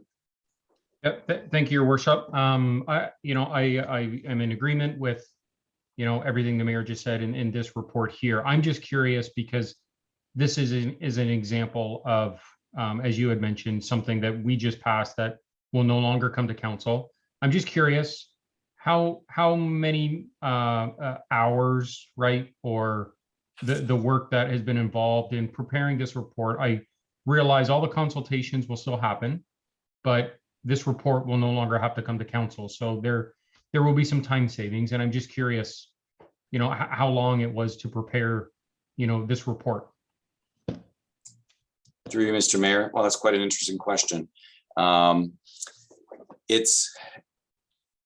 Let me go back on that just to summarize. Something similar will still happen. We have to document in some manner in a file the form of approval that will take place. So we will have to provide some official documentation in accordance with the act that is then provided to the owner and so on and kept for our records. This is a fairly straightforward one, although you'd be surprised on the amount of work that happens between our department and engineering and the review that takes place for the stormwater and just the specs for the pavement area and so on. It's very difficult to put a number to the actual report, but when you go to the signing page, you'll see how many people actually sign off even on something like this, because it touches so many important administrative areas of our organization. So I think, there's a slight element of, even the CAO, it somehow makes its way through a very structured approval system we have here. To some extent that will go away because it bounces through a program system that we have. But a lot of eyes have to go on it. And a few of those at least are partially removed in terms of how it goes through our agenda management system here at the town. But I mean, this was a fairly straightforward report. So you're talking probably half a day for the report development and processing it through a system, and then trying to chase everybody down to sign off. We'll still have similar sign-offs in the future. They just won't be something in the form of a formal council report. Well, thank you for the answer. I'm all about being efficient, right, and streamlining the process. Whereas, so I was just curious when, we just went through, the previous report, and now this being an example, I was just, wondering on my mind, what it might be. So I didn't expect, 8.5 hours, right, like on your mind, but I was just curious. So. Yeah, if you look at each individual, what they put into it, that could be, time consuming. I mean, if this was a brand new high school and you're doing a site plan, I don't think you'd do it in half a day. in that regard. But this is a good example, though, of what I was alluding to. Under the new legislation, we wouldn't even known that you were doing this. And this is the one where I say it should be in the pipe, so we know that these are being done. Not this report, but just basically you're readdressing a site plan control agreement, to the school. Because it might be John across the street says, I don't like where that outlet's going out, and so forth, and down the line. So is it after the fact and so forth? But those are maybe, issues, maybe I'm making too much out of it, but I think there's just one where just let us know that you're building, this is what the school wants to do, and we're going to develop a site plan.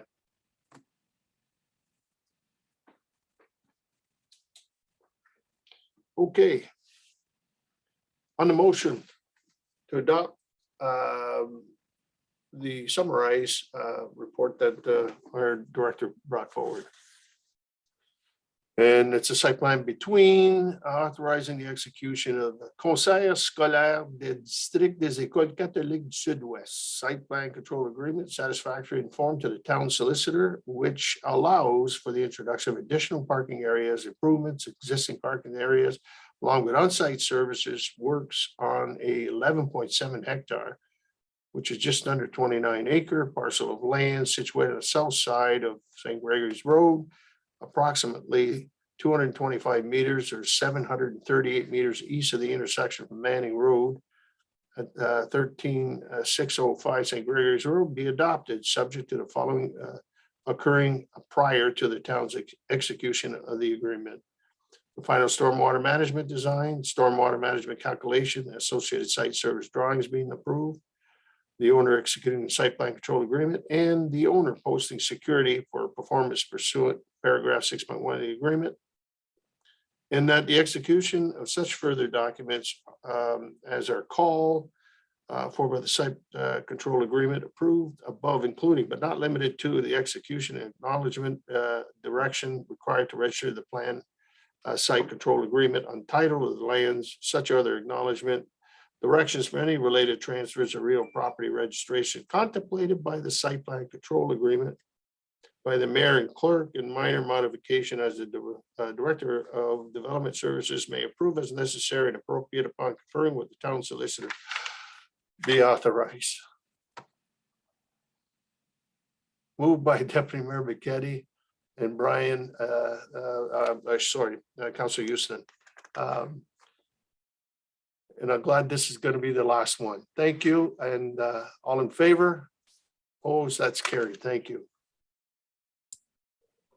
All right. Move on. Again, Development Services 2022-27 zoning bylaw amendment, housekeeping, the ARU guidelines, scheduling of a public meeting. I call upon director to summarize the report and recommendation. And at this juncture, Mr. Jeffries. Yes. Thank you, Mr. Mayor. I lost track of the other guy. No. It's my turn. I'm up. When the town's new official plan came into effect, it introduced permissive policies pertaining to additional residential units, or ARUs as they're often called. And that was the first step in meeting the Planning Act requirements that they be permitted as of right throughout the municipality. The next step is to introduce zoning regulations into the town's 3 zoning bylaw documents to permit ARUs in the various residential zones and to establish general zone provisions with respect to such things as minimum setbacks from lot lines, maximum floor area, maximum height, and servicing matters. The town is just about to begin a new zoning bylaw process, and that process is scheduled to be completed in 2023. And it will include ARU provisions in it, but given the recent demand for ARUs and the provincial expectation that they be permitted as of right, we believed it was more appropriate and expeditious to initiate a housekeeping amendment to introduce regulations for ARUs into the town's current zoning bylaw documents.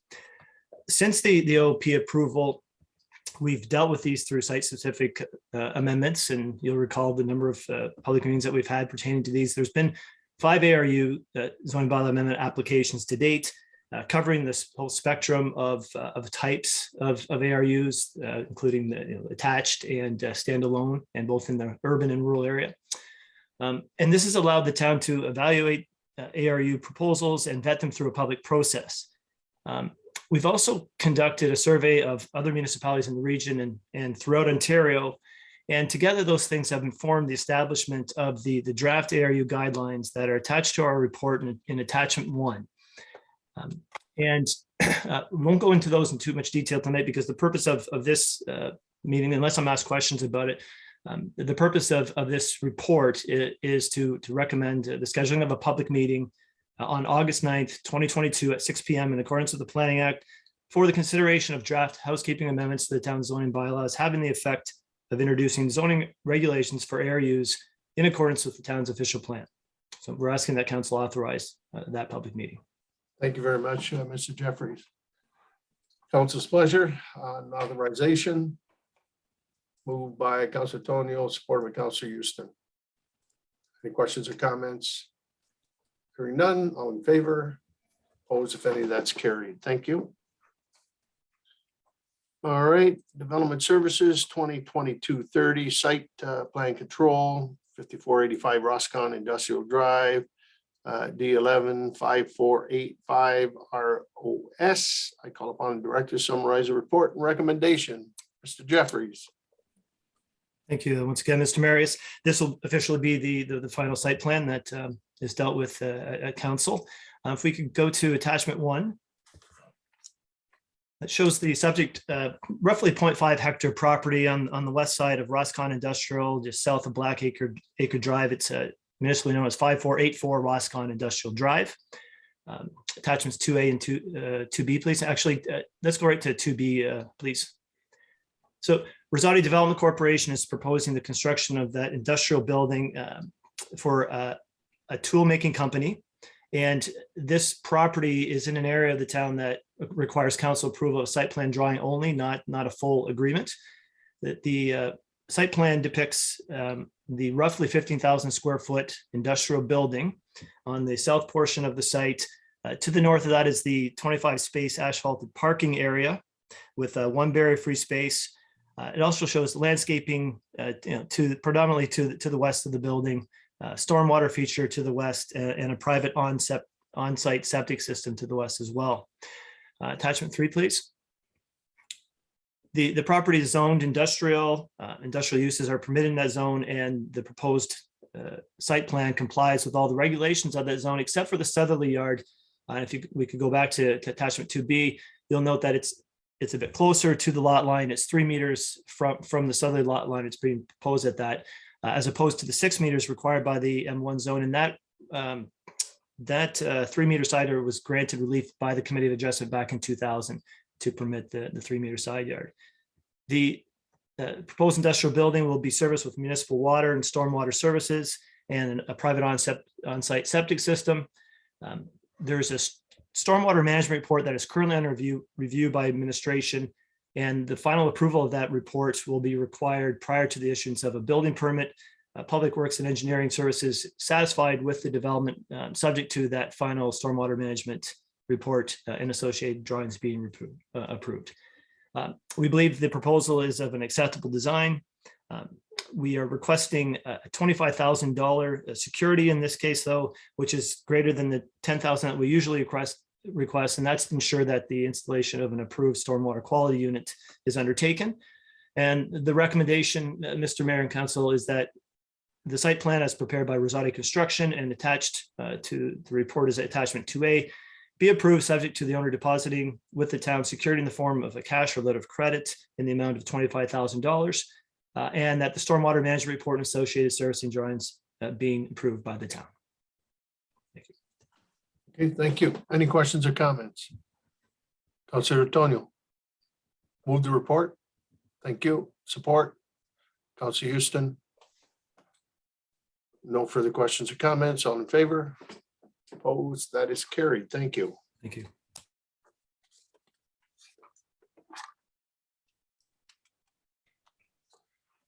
Okay, move to legislative and clerk services. Call upon our acting clerk to summarize a report and recommendation, and that's the LCS 2022-21 method to fill the vacancy of the office of Councillor Ward 1.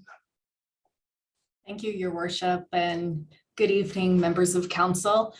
The report before council tonight is in regards to the method to fill the councillor vacancy for Ward 1. As you can recall, Councillor Dowie submitted his resignation on June 5th, and council declared the seat vacant on June 7th at a special council meeting. The regulations outlined in the Municipal Act and the Municipal Elections Acts provides direction to council, which they must fill the vacancy within 60 days, excuse me. The town has a policy regarding council vacancy, which has guided administration in preparing this report. In the policy, there are two options outlined for appointments.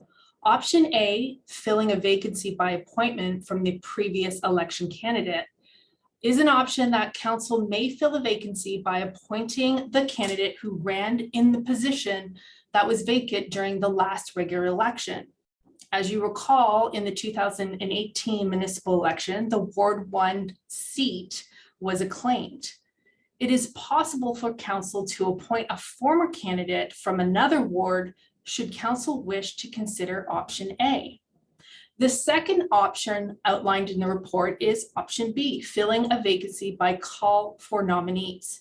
In this option, the clerk will carry out the procedures set out in policy 89.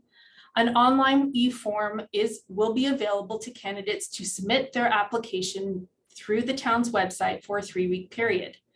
An information session will be conducted, and we're recommending Tuesday, July 19th at 5:30 in council chambers. Further, after the notice period is ended, it is recommended that a special meeting of council be scheduled for within the 60-day MEA timeline to select a qualified candidate. It is recommended that the proposed date for the special council meeting be on July 26, which council can review the selected and select a candidate. The appointment then can be made by bylaw at a regular council meeting on the same evening. The resolution recommended is as follows: that the report be received, that direction be given to administration to conduct an appointment process outlined in either option A or B of the policy on council vacancy, and further that the selection of a qualified candidate be scheduled for a special council meeting to occur on Tuesday, July 26, 2022, with the appointment to follow at the regular council meeting of the same date.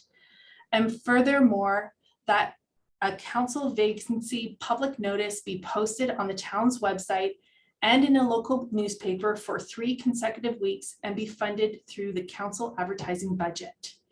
That is my report, and I'm available for any questions. All right, thank you to the clerk. Deputy Mayor Buchetti. I think I've asked this question to Ms. Alexander prior. Thank you, Your Worship. So there is no way that this council can say we're just going to wait this out and not fill it, that we have to act. And based on your report, it's either option A or B. So in reading the report, I'm comfortable with option B. In looking at the rationale behind that, it makes sense. And when the time comes, I'll put that forward as a motion. I don't like to see, I know it's not in our policy, but you did write it in the report that if you are intending on running in the municipal election, that it does give an unfair advantage to someone who would be in that council Ward 1 seat for 3 months. And so that is one of the recommendations that's in the report indirectly. And I do agree with that kind of thinking as well. So again, I put forward option B, that this council start doing the nominees and get that Ward 1 seat filled. Councilor Houston. Thank you, Your Worship, through you to Ms. Alexander. Thank you for the report. I mean, I kind of feel as though our hands are tied with this, because I know you and I had spoken, and I had spoken to the CAO about it, and We really don't have, too many options, but I do agree option B, and, that is the best course of action. I also feel as though, this is something which the ministry should look at. Should there be vacancies like this in an election year during nomination period, which is open to review this policy. So at any point, if we were to, write a letter to let them know that, this is a clear example where I think they can tweak it, a little bit in given all the circumstances here. But like the deputy mayor has said, I'll support option B as well. Anyone else? I agree. I agree with previous speakers. B, I think is the way to go. And I do believe that it should be somebody that's not interested in running, but to fill the seat until election. And, it's unfortunate that during a nomination period, 3 months, it's asking a lot in terms of an individual at the tail end of a mandate with a lot of information that has to be absorbed. And for anyone in, that have, the first term, usually the first year, it's just to get your feet wet, in that regard. So at the stage under the legislation, the best option, I think, for the municipality is B. And so I certainly support what the deputy mayor's brought forward and agree with Councillor Houston's comments. And I know that Councillor Tonio was nodding his head and agrees with that philosophy. So at this stage, then, if I could have Deputy Mayor move the recommendation B and supported by Councillor Houston. On the motion, all in favor? Opposed? That's carried. Thank you.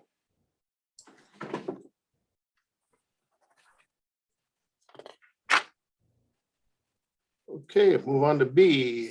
Well, legislative clerks and service, the request for noise bylaw exemption, Nick Ujla, India 47, call upon the acting clerk to summarize the report and insert recommendation. Thank you, Your Worship. And through you, we have 3 reports that are requesting a noise bylaw exemption this evening. Last year, Council granted a delegated authority to the clerk to grant noise exemption requests up to 11:30. The reports on this evening's agendas are times requested for the exemption exceed the delegated authority of the clerk. In this report presented to you, the request is for an exemption of the noise bylaw for their daughter's wedding celebration to permit live music at India 47 and on July 6th from 6 p.m. till 12:30 a.m. and at their private residence on July 7th and 8th for the same time frame. The motion recommended is as follows: that Mr. Nick Ujla, located at 12245 Westlake Drive, be granted an exemption from the town's noise bylaw 2002-07 as amended on Thursday, July 7th and 8th and Friday, July 8th to permit music entertainment from 6 p.m. to 12 a.m. and at India 47, 1640 L'Esperance Road on July 6th from 6 p.m. to 12 a.m. and that area residents be informed of Mr. Ujla's of this exemption of the noise bylaw and that administration communicate this exemption to the OPP. And further that the OPP be requested to monitor the event for concerns and any complaints respecting the emissions of sounds resulting from musical entertainment. That is the report, and I'm available for any questions. Well, council's pleasure. Councilor Houston. I'm happy to move the report and the recommendation.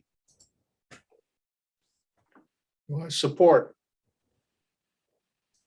Councilor Tonio. I'm going to speak against it. For me, I can't support it. I think it's precedent setting for 3 consecutive days. asking neighbors, in that area, especially during the week. And I could see a lot more of these coming forward as we move forward. We get complaints when we had Corn Fest and others, which were traditional 40-year events. If it was one day, I'd say that'd be different, but 3 days, to me, is precedent setting. And so you're going to be getting a lot more of these moving forward. Go ahead, Deputy Mayor. Thank you, Your Worship. I kind of agree in terms of that thinking. We just have to be careful in terms of this request. I'm more lenient towards the one weekend request, which this is. I believe that we need to kind of, review this policy and come up with the one where there is a time, because, for example, if 11:30 is our threshold, it's 11:30 and there's no 12 a.m. I'm sorry, music stops at 11:30. And right now, I believe the clerk has authority to stop music at 11:30. And we did that policy so that we are consistent. We start giving in the 12 a.m. and the 1 a.m. And I know the Taste of Tecumseh, that was the Optimist event. I get it. You go there dancing, people don't go in until 10 o'clock and they go, you expect some dancing at least till 1 a.m. You want the band to play its live music, but it is a one weekend. And so maybe we need to look at which are these regional events, like Corn Fest, when we used to have the bands there. In terms of this request here, how does that fit with the Taste of Tecumseh? There are a few others in this evening's report where they're asking for noise exemption as well. And so we're going to be compared to how come it was okay there, or, I would have asked for 12, knowing that you just granted one. So I just want to be, consistent so that when we are asked that we do have a policy, and right now it's 11:30 and I can understand the request is because it's a wedding. However, there's wedding halls, and that's where these facilities like Chicharo and other like Beach Grove have facilities for indoor music. When you do outdoors, it creates this noise nuisance, and people do need to go to bed early and whatnot. So I'm kind of right now in terms of the motion, I'm not sure if this individual, and I know Miss Alexander talked to them, are they amendable to the 11:30, which would allow them at this time without coming to council, and that way we can treat all of the three requests tonight 11:30, which I'm comfortable with. But to start picking and choosing, we're going to be held to account, and I don't want to be put myself in that position where I won't be able to defend. Through you, Your Worship, I did speak to Mr. Edula and did let him know that we could look at doing a process where I could grant at 11:30, but he wanted to come to council to ask for a longer period of time, and that's why this report is here. Well, again, I understand it's a one weekend. There's another one, again, I will speak to that report when it comes, where they're asking every weekend in the summer. I believe that report is 11:30 time though, right? So again, even though we do approve these, my question, Ms. Alexander, would be if we find them to be a nuisance where it is, driven by complaint and we find that it's excessive, are we able to revoke? Because again, having a violin in a patio, like Mr. Aluja may be having a three-piece band and he wants to play till 12, and it's fine, and I'm okay with that. Or does he have speakers with boombox with decibels that you could hear from the Tagulis or from their establishment, India 47, that you could hear all the way down to Intersection Road in Ward 5. So where is what kind of sound, what kind of speaker system? If we had that information, I'd be more comfortable, because if it is a guitar, an accordion, a banjo, and they're just playing music, I'm okay till 12 a.m. So if you know that information, that would help me tonight. But if it's speaker system, in decibels and you can hear it down the road, like, you know, I wouldn't be able to support. Through your worship, from my understanding, it is just music. It's not live entertainment. That would be the source of the sound would be coming from the speakers. But we have no way to determine how loud that will be or what the bass of the music is going to be like. That is the only information that was provided. And I do want to let you know, Deputy Mayor, that this event is happening actually during the week. So it's Wednesday, Thursday, Friday. It's not actually really on traditionally the Saturday, Sunday or anything like that. It is during the week. Just for your awareness. Could we do a hybrid where if we do approve it, if Councillor Houston's okay with it, we try the first night. If we find that it's excessive and there's complaints, then, you know, we say, no, it's not, won't be allowed. You have to stop at 11:30 the next 2 nights. I don't know if that's something that we can consider.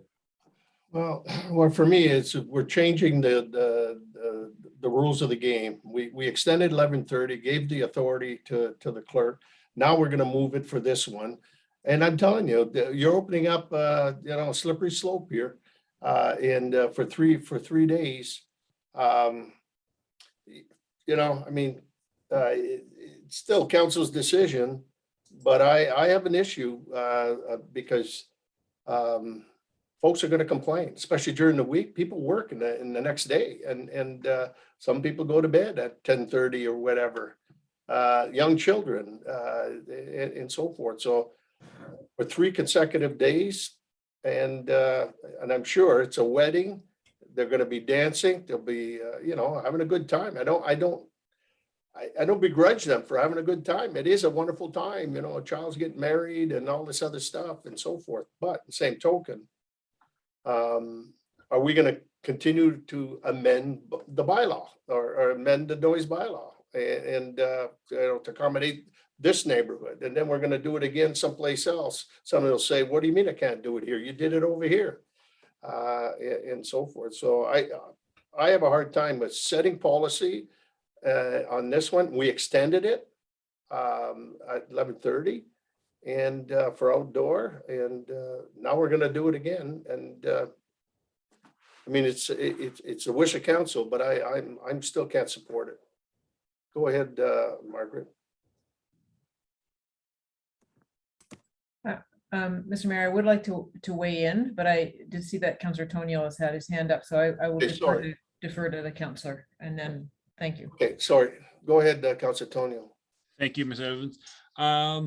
If I'm on record of supporting it, I would like to change that. I don't support it. Listening to Ms. Alexander and the deputy and the mayor, I agree now that 11:30 should be 11:30. That's our rules. That's the law. And to extend that, the precedent that we are setting anywhere in this town, I think could change people's perceptions. We might start seeing more and more weddings at home because of the cost of a big hall to rent nowadays. And then we'll get more and more of these requests. I think we should stick to our guns. So I can't support this motion. Thank you. Go ahead, Ms. Isaac. Thank you. Thank you, Mr. Mayor. Maybe I can assist council here. So just to be clear, first of all, I couldn't agree more with the deputy mayor that the policy certainly needs to be reviewed and bylaw in its entirety. The problem, part of the problem is that there is no time stated in the bylaw, and the delegated authority that was given to the clerk was to allow for exemptions up until 11:30 p.m. And then any that wanted to try to extend beyond that time period to seek an exemption, because there's nothing stopping anyone from trying to seek an exemption till all hours of the night. And in fact, for construction projects, council has granted such exemptions, right? So it's for all purposes, right? And but for the purposes of this particular application, you are within your rights to say, okay, we can't live with midnight, but we can live with 11:30 and grant it for the 11:30. I think the one suggestion that I heard with respect to, allowing it for one night and revoking it for the other two does get a little bit, I think, difficult, given, and I think puts an unfair burden on the applicant in that regard. I would encourage council, if they feel comfortable with 11:30, certainly within your purview to grant that. That gives the owner and the family certainty that they're good till 11:30. It doesn't, it also does not wave a magic wand to say that they can boombox the evening away and and not have complaints.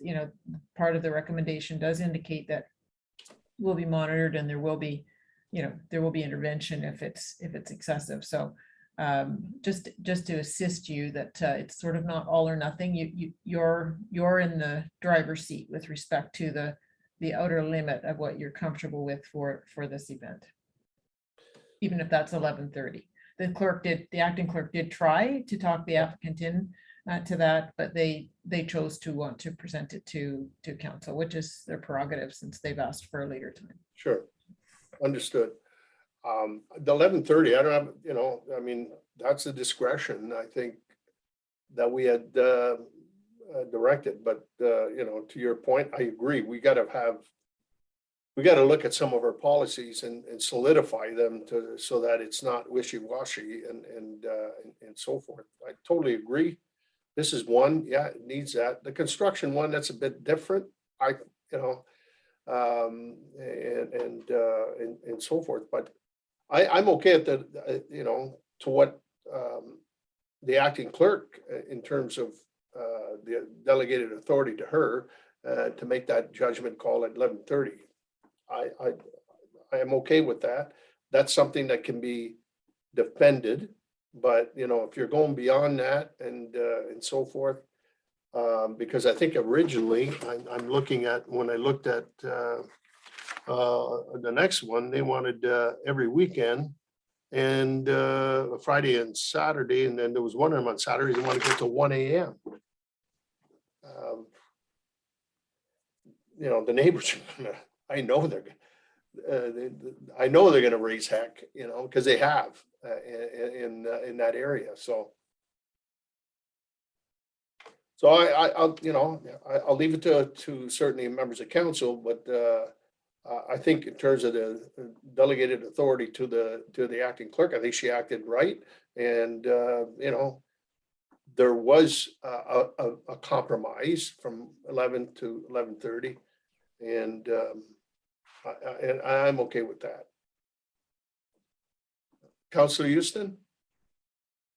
Thank you, Your Worship. When I originally looked at this, I thought, it is a wedding, it's one time, but listening and hearing, everyone around here, I'm just wondering now if we decline, right, this, does the clerk then, she's okay to approve to 11:30, or would we as a council say, for the 3-day event, 11:30 is fine?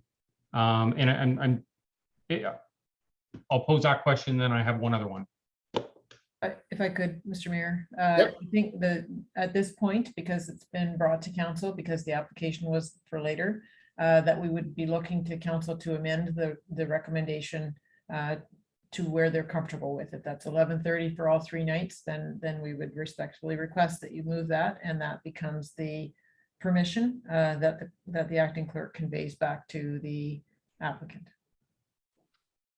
Thank you. And my second question, I'm just wondering, it is a wedding, kind of a one-time event, I would say, for the family. And again, I don't know how many daughters he has, but, he could have, more than I think he's got more than a couple. So, but I'm just wondering, the one event, the main night, if it would be amenable to allow the 12 o'clock on the one night, 11:30 all others. I just, as sort of a compromise, recognizing it is a cultural wedding, and so I'll just ask the clerk if they have said if there's one main night, or if it's like 3 nights of all the same.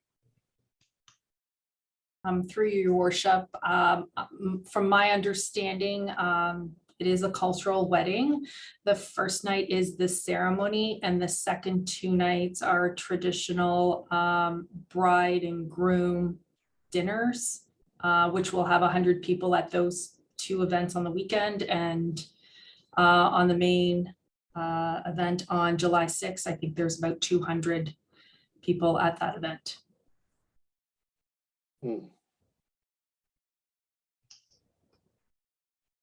Okay, thank you. I'll make the recommendation then that we approve 11:30, right, straight across the board, make it easy.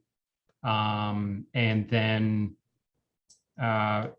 through this, maybe just direction to administration, down the road that we review, the sound policy or the noise bylaw policy, recognizing that it needs to be updated. And then that just come back to council at an appropriate policy and priorities meeting when time allows. Yep. So I'll make that amendment and see if I get a seconder. Thank you, Councilor Houston, and supported by Councilor Tonio. Yeah, I'm comfortable with that, but I'm still a little nervous. 3 consecutive days and the numbers that they're calling, but I think it'll have other issues about parking as well. Where they're going to park all those cars, and then because there's other businesses that are in that parking lot as well, and they need to operate. So I think the OPP are going to be busy, and I hope not. But anyway, I'll certainly support it. So on the motion, all in favor? Opposed? That's carried.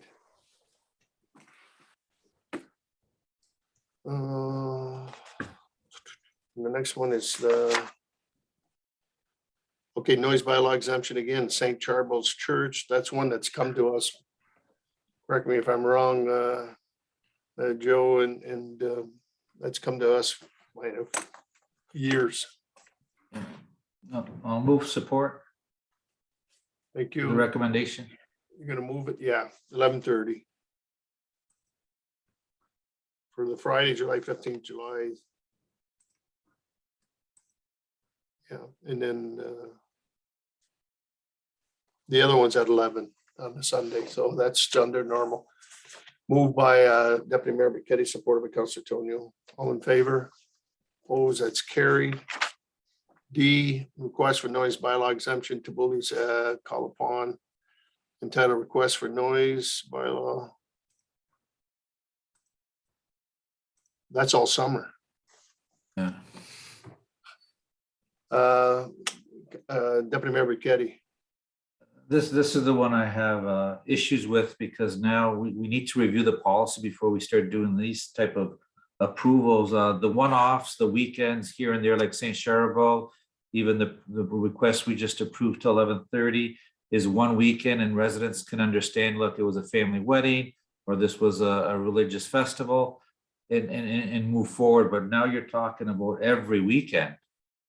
And every weekend till 11:30, I think is excessive. And I think this one here, with the clerk, I would look at, is there a specific event or reason they want to do it? But then again, I go back to what type of music are they looking for? Is it a 3-piece band that, with an accordion, I can sit out there with the accordion and play till 1 a.m. and no one's going to hear me? Or are they talking speakers, outdoor speakers, music that would prevent a neighbor to say, look, you know what, I can't sleep, I can't sit in my backyard. What is this, every weekend? Then now you're living downtown, and that I think would be too excessive, and I can't support the way this is written. So I think this one needs to go back, and they need to understand and supply us with more information of what kind of music it is, because again, it doesn't specify here. Through your worship, from my understanding, when talking with Eddie in regards to this, he did say on the Saturday nights that they have cultural music, live entertainment that would be playing from 9 p.m. to 1 a.m. So he didn't say exactly if it's a 10-piece band or a one-person band. It was specifically outdoor live entertainment. This is, yeah, go ahead, Madam CEO. Thank you, Mr. Mayor. So there's nothing, just for helping council understand the rules that we have to work within. There's nothing in the bylaw that allows council to make an adjudication based on the type of music. So that I just want to put on the table. Now, It's the one thing- decibels. Yeah. well, there isn't even decibels, to be honest with you, Mr. Mayor. The bylaw is quite lacking in that regard. But the one thing that I can suggest to you that is different about this, and because it is a request for every weekend, is that there is a part of the recommendation that indicates the last part of it, that the chief administrative officer be given authority to revoke the exemption granted to Tabuli Bayetis for non-compliance with this exemption and emitting noise outside of the exempted days and hours. So this recommendation was put in the report in recognition that there has been some challenges with this particular business in the past, and that certainly we don't want to give a blanket and long-term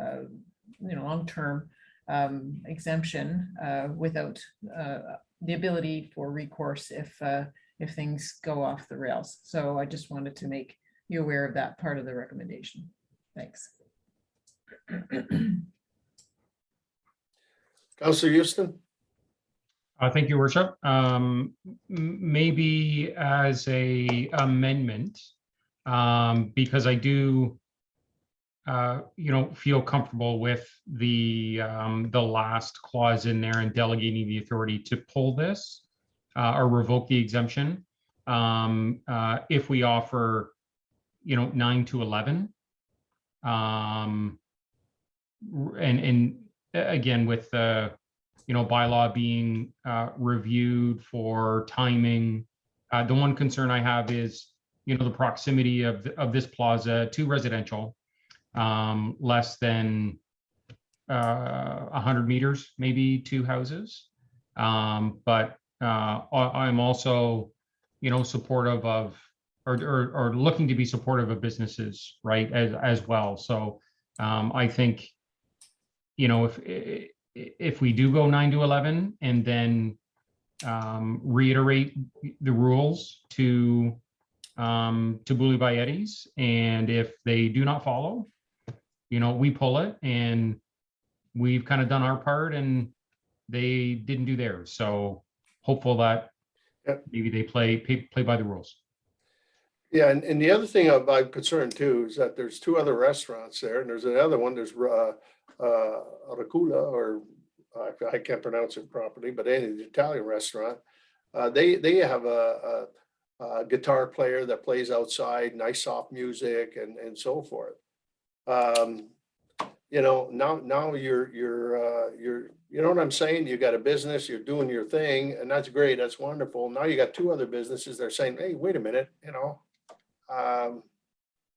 it's affecting my clientele or and so forth. So plus the neighborhood. So on this one here, I think this is one that's perfect in terms of delegating the authority and with the last clause and it's a week-to-week thing. I think, you have to be, because they have been known. We had some issues with the OPP going there. We've had, very loud music, and actually the OPP felt threatened. And that was during last summer. And so this one here, I think we've got to be pretty solid on this one. Go ahead, Deputy Mayor. Yeah, thank you. I agree with you, Your Worship. I also have concerns with approving July 7th and 8th weekend.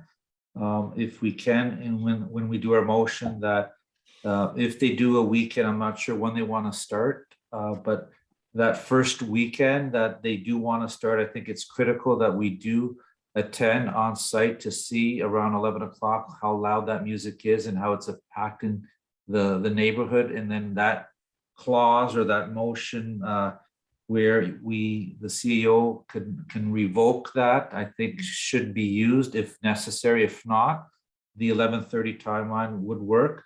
But I just would caution, I was at an event, and I think Mayor McNamara was one, where it was an indoor facility and the music was so loud and it penetrated through the walls that you wouldn't be able to hear the presentation that was in the next hall. So if we have a wedding here and then you have this business, which is a stone's throw away, it's competing and it's not fair. And again, this one here is not asking for specific events. It's just a summer weekend starting at whatever. So if we give them the heads up, say, look, let's start at this date this weekend, but the July 7th, 8th is a no due to one that's already been approved.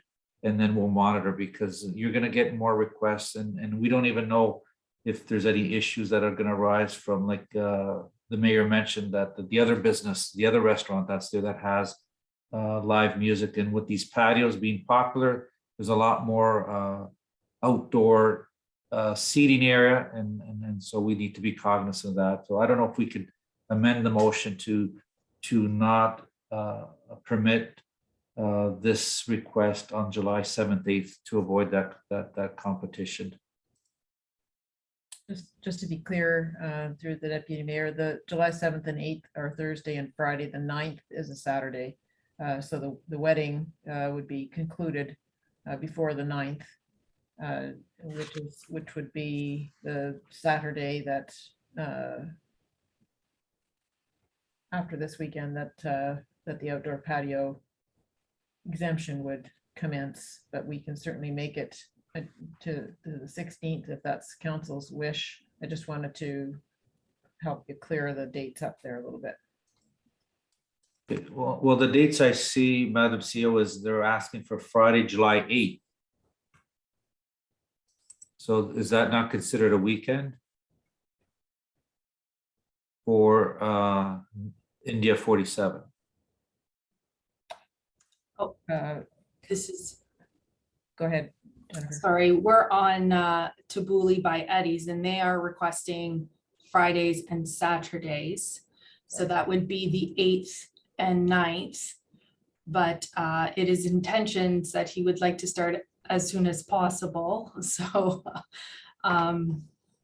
if you want to start after the 8th and 9th, we could do it the following weekend for the exemption to start on the 15th and 16th.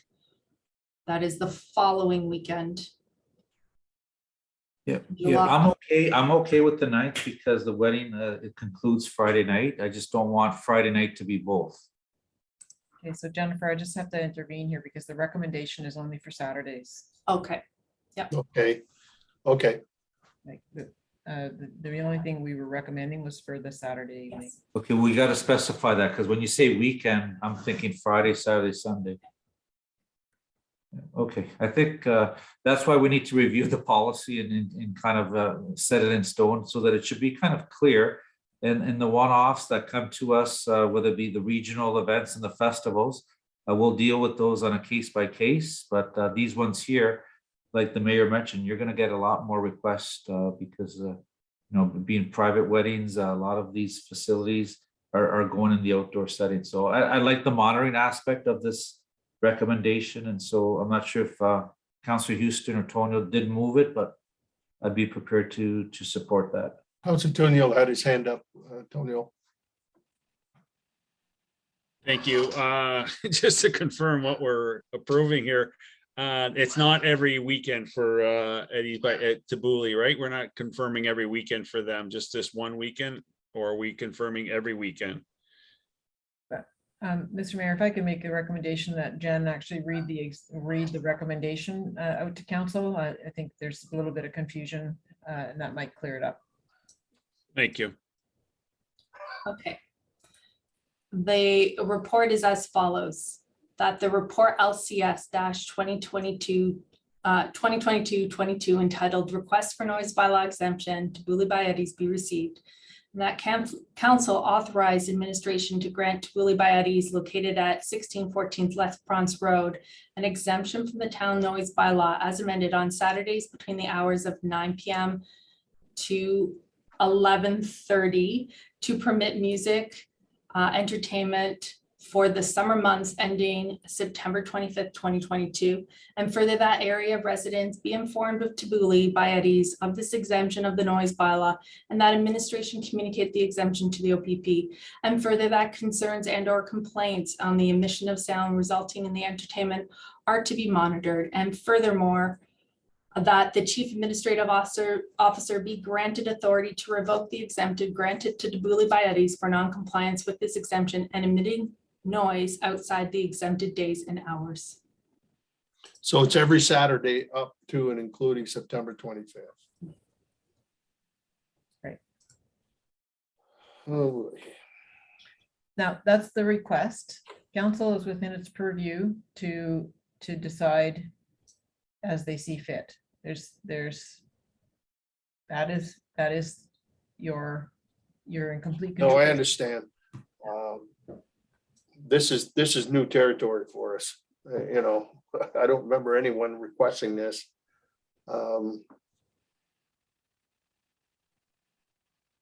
Yeah, but I think we need to review the policy before we do something like this, and maybe just do the one weekend like we've been doing it, and monitor it, go from there, and then. I Because say like for it's- month of July or something like that, but just to see. And maybe we'll have a better understanding, you know, from the complaints that might arise. Councilor Tonio? My suggestion to you, Mr. Mayor, is maybe just we'll approve just the one time right now. That will give us July 9th. We can approve it till 11:30.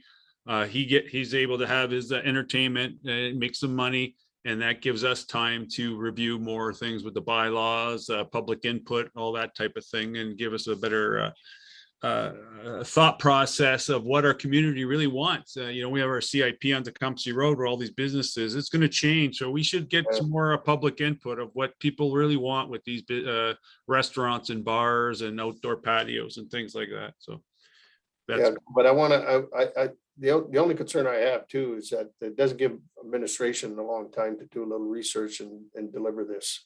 That's the only thing I'm concerned about. And if I could, Mr. Mayor, through you, this isn't, the undertaking is much bigger than between now and the next council meeting.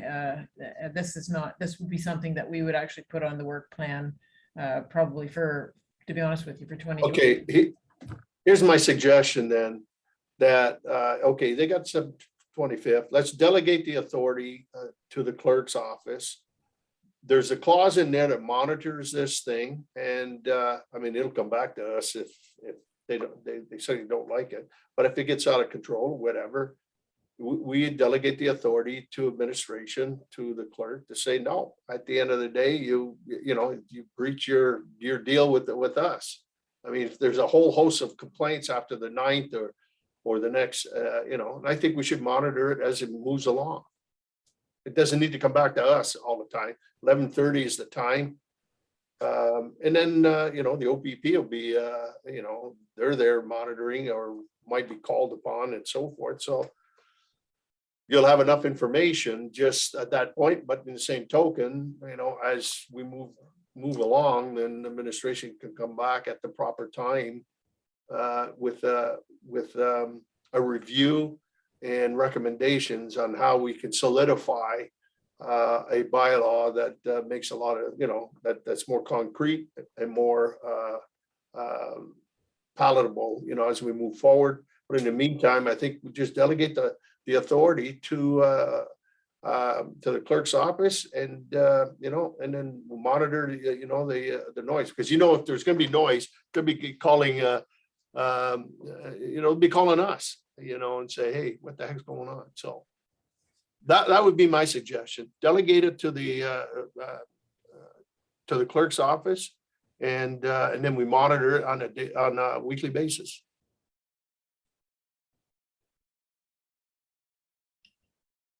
Councilor, I will move that, Mayor. Okay, got support? Councilor Tonio? On the motion, all in favor? Opposed, if any, that's carried. I think you got the gist of that, Madam, the acting clerk. I just want to confirm that it's 11:30 that we're going to. Okay, On Saturdays only. yeah. On Saturdays only. And Because in the same token, we'll be able to, I'm curious to see what the other restaurants that are there, what what effect it has on them.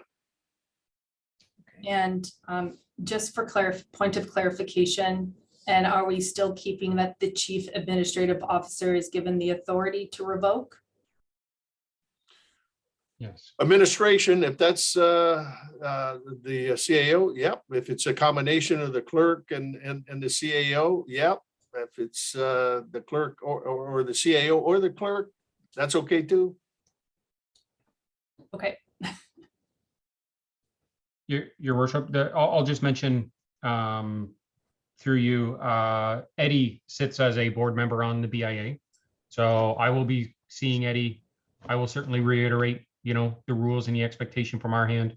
And I would just ask to the clerk that she also does the same, and hopefully it all goes well. And I mean, I see this as, hopefully he's a good neighbor. It's consistency, and I think what we're aiming for is consistency in the policy. And not a whole bunch of one-offs will just water down the policy, and then folks are just gonna, they're gonna push it to quarter to 11:45, 12, and so forth. I think this way it's boom, it is what it is. I like the fact that what Deputy Mayor alluded to too. There are functions that have been here for a lot of years. There's exemptions that have been built there, boom, and so forth.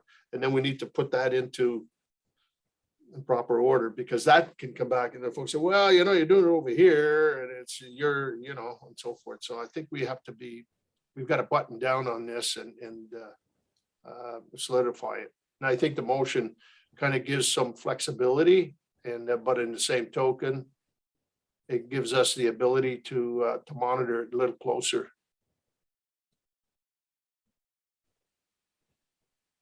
No, did I call the question, Deputy Clerk, after all there, or Madam Clerk, did I call the question? not yet. You're just about to. Okay, thank you. On the question, all in favor? Opposed, if any, that's carried. Thank you.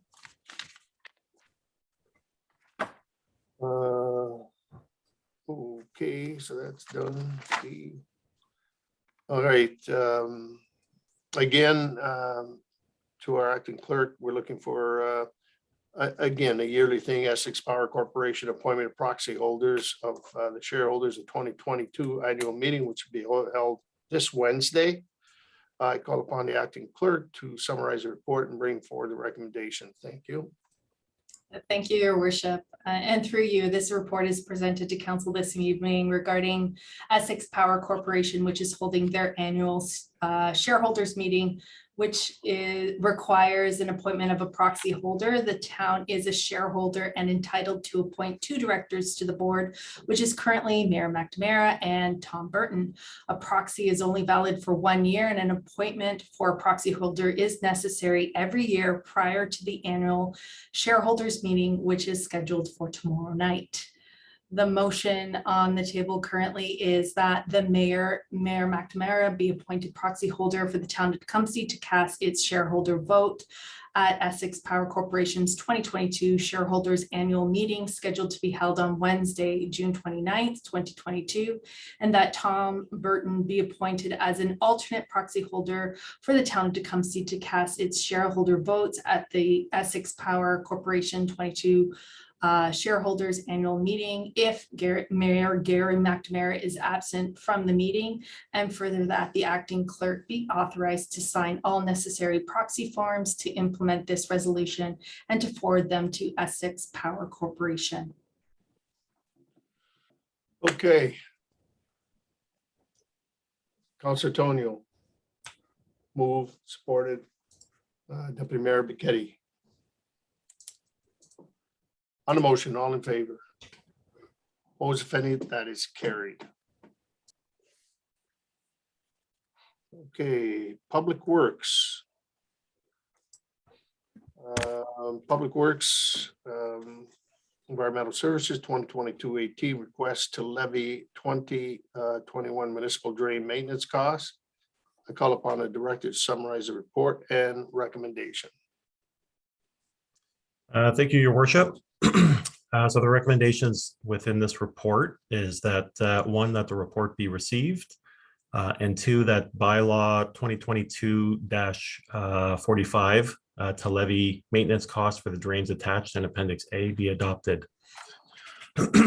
So this bylaw will allow the town to assess the actual cost for maintenance works that took place in 2021, which consisted on 13 municipal drains. Those costs are outlined in Appendix A and will be assessed out to the affected landowners in the proportions contained within their current bylaws for each drain. The total maintenance costs in 2021 was just over $185,000. Of that, the OMAFRA grant covered about 8%, which is about $15,000, and the town's cost was 33%, just over $60,000. If there's any questions, I'd be happy to answer them. Okay, any questions or comments?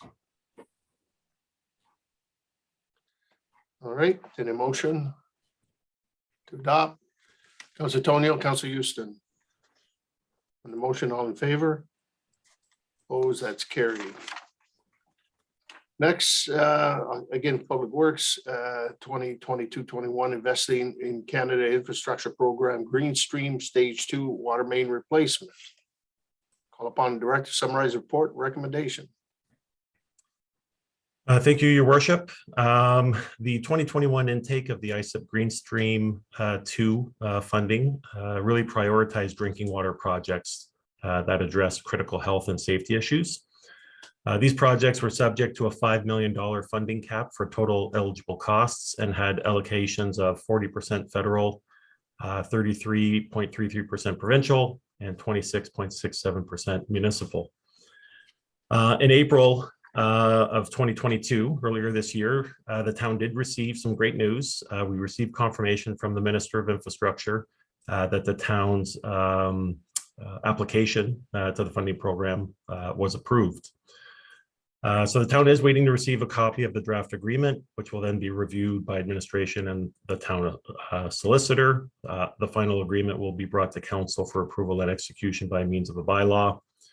The financial implications of our funding application. So the project that we did put forward is the Centennial and Woodridge water main replacement project. Had a total project cost of $3.5 million, which then resulted in an approximated town cost of just over $933,000. The one caveat is the ISIP project must start work by September 30th of this year at the latest, and must be completed no later than October 31st of 2026. So we do anticipate to start design in September of this year, with construction tentatively scheduled for 2025.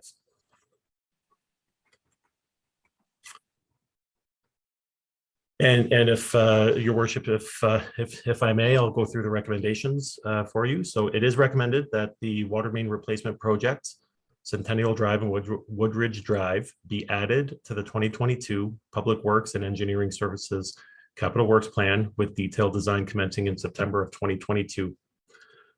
And that the total project expenditures of $3.5 million be funded through the Water Main Reserve Fund, with the understanding that the town's anticipated net costs will be $933,450 under the Investing in Canada Infrastructure Program Green Stream Stage 2 2021 intake.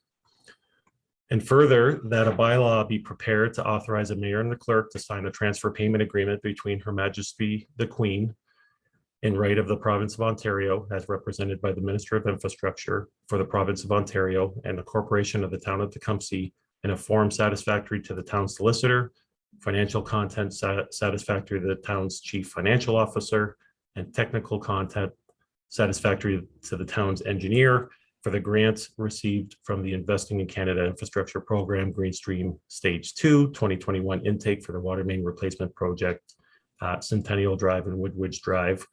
That includes Centennial Drive from Riverside Drive all the way to St. Thomas Street, Woodridge Drive from Dillon Drive to St. Thomas Street, and the interconnections with Little River Boulevard and St. Thomas Street. All right. Whew. Yeah. Move by Deputy Mayor McKenney, supported by Councillor Antonio. On the motion, any questions or comments? Hearing none, all in favor? Opposed, that is carried. Thank you. Item number C has already been dealt with. So now we'll go to Public Works, Environmental Services 2022-25, Tecumseh Road Storm Sewer Road Improvements Tender Award. Again, I call upon the Director, Mr. Bartnick, to summarize the report and bring forward the recommendation. Thank you, Your Worship. In March of 2022, earlier this year, Council approved the recommendations of Report DS-2022-11 for the Site Plan Control Agreement with the Greater Essex County District School Board. The Site Plan Agreement did contain terms in relation to cost sharing of municipal works included as part of the town's capital projects, which is the report brought forward today is the Tecumseh Road Storm Sewer and Road Improvements Tender Award. So the tender did close on May 19th with 3 local contractors submitting a bid. Coco Paving Incorporated was the low tender, and they have successfully completed other projects for the town over the last number of years, including the Lakewood Sanitary Pump Station and Sanitary Storage Facility through Lakewood Park, the 8th Concession Road Trunk Sanitary and Trunk Water Main Project, and they're currently working on the 2022 asphalt program as we speak. Construction is anticipated to commence in July or August of this year. The total project cost of just over $5.8 million is over budget by $1,021,400, mainly due to market increases in inflation that we've seen over the last number of months. The financial implications. So of the $5.8 million for the total cost, the town's share is about 65% at about roughly $3.8 million. There is a cost sharing with the school board. They're paying about 17.5%, roughly about $1 million. And there's also cost sharing with the County of Essex as it relates to Tecumseh Road being a county connecting link. They're also at about $1 million or 17.5%. The town has also submitted this project as a candidate under OSIF to the province, and if approved, the $1.365 million in grant funds would be attributable to the storm sewer component of the project. And Your Worship, if I could read out the recommendations. It is recommended that the tender for the Tecumseh Road Storm Sewer and Road Improvements in the amount of $4,859,000, excluding HST, be awarded to Coco Paving Incorporated. That a bylaw be prepared to authorize the mayor and clerk to execute an agreement satisfactory and form to the town solicitor with Coco Paving Incorporated. And further, that funding allocations reflecting a total budget requirement of $5,809,500 with a $1,021,400 increase to the original allocation be accommodated as follows. And the recommendation does go forward and identify the various increases between the Road Life Cycle Reserve, the Water Main Reserve Fund, the Wastewater Sewers Reserve Fund, and the Storm Sewer Life Cycle Reserve Fund. Okay, questions or comments?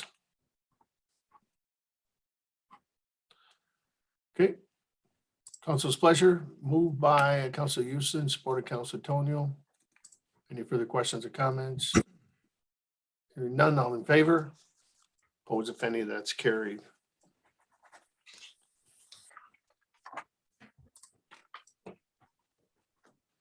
Oh, Mr. Bartnick, you're spending a lot of money.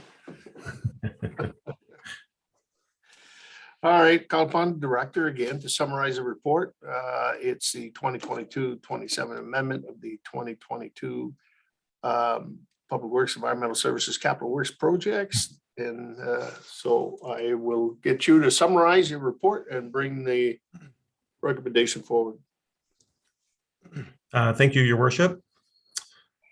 So the purpose of this report is to obtain council approval to amend the previous PWES 2022-03 report, which highlighted the 2022 Public Works and Engineering Services Capital Works Plan. And we wanted to amend this to include the detailed design for the Tecumseh Hamlet Secondary Plan area, the Northwest infrastructure projects, as well as allocate funding for project management resources in 2022 and 2023, as outlined in the May 5th, 2022 special council meeting presentation entitled the PWES Capital Plan 2023 to 2031. The financial implications with respect to the report. So the Tecumseh Secondary Plan area, the Northwest water and wastewater infrastructure, does have a total project cost of just shy of 14 million. 4 million of that being underwater water main, and about 10 million being attributable to wastewater. And we were, and the report is asking for funding allocation for 2022 and 2023, totaling just over $1 million. And that would be 300,000 under water main and 720,000 under the wastewater component. Of the total, of the costs related to 2022 and 2023 for these trunk infrastructure, there is a DC component to this infrastructure. So of the 1,020,000, about 815,000 is attributable to development charges itself. So roughly about 80%. There are also financial implications with respect to project management. So we are requesting roughly about $40,000 in 2022, hoping that perhaps that could be used in Q4 of this year, and the $500,000 in 2023 for a total of $540,000. Those would be funded equally, about $135,000 each from the Road Lifecycle Reserve, the Water Main Reserve Fund, the Wastewater Sewers Reserve, and the Storm Sewer Lifecycle Reserve. With respect to the recommendations, it is recommended that the Tecumseh Hamlet Secondary Plan area, Northwest water and wastewater infrastructure projects be added to the 2022 Public Works and Engineering Services Capital Works projects, and that expenditures for the completion of the detailed engineering design for the Tecumseh Hamlet Secondary Plan area, Northwest water and wastewater infrastructure projects be authorized and funded from $300,000 from the Water Main Reserve Fund, $720,000 from the Wastewater Sewer Reserve Fund, and further that project management costs of $40,000 for 2022 and $500,000 for 23 to assist with the delivery of the 2022 and 2023 Public Works and Engineering Services Capital Works projects as contained within the May 5th, 2022 special council meeting presentation, including the Tecumseh Hamlet Secondary Plan area, Northwest water and wastewater infrastructure projects be authorized and funded from. And then it goes on to identify the $135,000 split between the 4 different reserve funds. I'd be happy to answer any questions if there are any. No, I think you answered mine because I want to know what the DC component of it, and it's about 80%. So there's a lot of recovery there. So council's pleasure. Moved by Deputy Mayor Riquetti, supported by Councillor Houston. On the motion, all in favor? Opposed? That's carried. Thank you. All right, item F, again, Public Works, Environmental Services, Oldcastle Stormwater Master Plan Study completion and final adoption. So I'll call upon the director to summarize the report and recommendation. Thank you, Your Worship. Perhaps I'll start with a recommendation. It seems to be a pretty short one on this one. It is recommended that the Oldcastle Stormwater Master Plan be adopted. Council would remember that you did receive a presentation and an administrative report on the Oldcastle Stormwater Master Plan in February of 2022 and authorized administration to file the notice of study of completion, which initiated the 30-day public review period. The notice was published in the local newspaper and on the town's website and social media accounts. And the 30-day review period expired on March 25th, earlier this year. The town did receive 7 comments, 1 from the town of LaSalle, 3 from individual property owners, comments from Hydro One, the Ministry of Environment, Conservation and Parks, as well as the Ministry of Heritage, Sport, Tourism, Culture, and Culture Industries.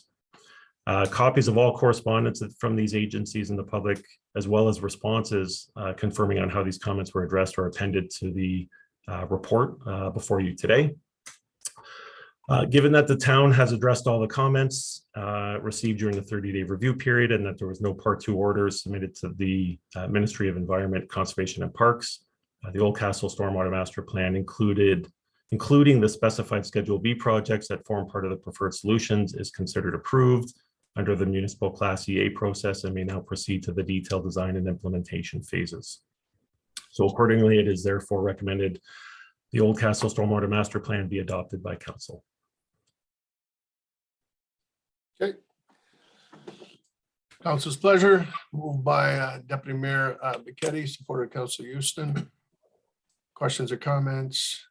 Hearing none, all in favor? Opposed, that's carried. This one will be a short one. PWES 2022-32 Les Cross Road via crossing improvements tender results. Call upon the director to summarize the report and recommendation. That'll be a short one. Thank you, Your Worship. I'll start with the recommendations again. It is recommended that this report be received and that the single tender received for the Les Bronx Road via rail crossing improvements be rejected due to the bid being significantly over budget. So as council may remember, back in July of 2021, council did approve that a bylaw be prepared to enter into an agreement with the Rail Safety Improvement Program, a program in which the town received over $1 million, equal to about 80% of eligible cost for the project. The tender closed on May 19th with only 1 contractor submitting a bid. Our consultant had some discussions with the local contractors and they were providing reasons why they didn't submit. It was a combination of the time of work, an influx of other projects during that 2-week period, as well as other concerns surrounding some of the requirements from Via Rail itself. So the next steps in the process, so in accordance with the town's purchasing policy, the tender will be reposted in the fall of 2022 for construction to commence in the spring of 23, where hopefully we get a more competitive bid. Administration will also has also followed up with the Rail Safety Improvement Program staff, and they have indicated we can defer the grant funding into 2023. So financial implications, we did have a budget allocation of about 2.1 million. So the single tender bid received that was in the amount of 4,080,000 was significantly over not only the construction budget, but the total project itself. So pending the outcome, so since the original project application for funding and preliminary cost estimates for the total project, additional cost considerations have come to light. So obviously Via Rail and some of their requirements, as well as some inflationary pressures over the last number of months that I think we've all seen. So pending the outcome of the next tender, administration will assess project requirements relative to available budget and determine the need to request additional budget allocation to complete the work. So really, I think there is a chance that once we do tender that the project may still be over budget, but we're hoping that we'll get a little bit more competitive process with more than one submission. Okay, thank you, Mr. Bartnick. Council's pleasure. That's an easy one. Moved by Councillor Houston, supported Councillor Tonio. On the motion, all in favor? Opposed, if any, that is carried. Okay, move to H, the Community Safety Vehicle Tender Award. Call upon the director to summarize the report. Okay, thank you, Your Worship. In March of 2022, Council authorized administration to obtain quotations for the 2022 supply of various vehicles, which included a command pickup truck for the Community of Safety Department. Council had approved an allocation of $55,000 for the vehicle and about $5,000 for outfitting, for a total of $60,000. The request for quotation closed on May 12th earlier this year, in which the town received 2 submissions from dealerships. One of the bids was deemed to be non-compliant during administration's review of the RFQs. So administration is recommending that the low tender from East Court Ford Lincoln be approved. The financial implications, the budget was set at $60,000. The low bid came in over budget by $8,850 and change. So the submitted costs are above the approved allocation by 15%, which triggers section 4.4 of the purchasing policy, whereby the department director must seek council approval for when a project is in excess of $10,000 of the budget or 10% of the budget. With respect to the recommendations, it is recommended that the purchase of a 2022 Ford F-150 Crew Cab XL 4x4 from East Court Ford Lincoln in the amount of $56,999 plus non-refundable HST and emergency services outfitting at a cost of $10,661 plus non-refundable HST be authorized, and that the $8,851 allocation deficit be funded from the life cycle fleet reserve, and further that the funding allocation for fleet replacement be adjusted to reflect current vehicle replacement costs, as part of the 2023 operational budget. Okay, before I ask for a motion here, East Court Ford, where is that? I believe it's in the GTA area. You mean tell me we didn't get anybody from this end of the province, local, to bid on this? Or are we still doing what we did before, just send it out on our social media or on our website? I can't believe that out of the 30 dealerships we got here, we couldn't get somebody to bid on it. That doesn't make sense to me. Sending money to the GTA, really? Yep. Through you, to you, Your Worship.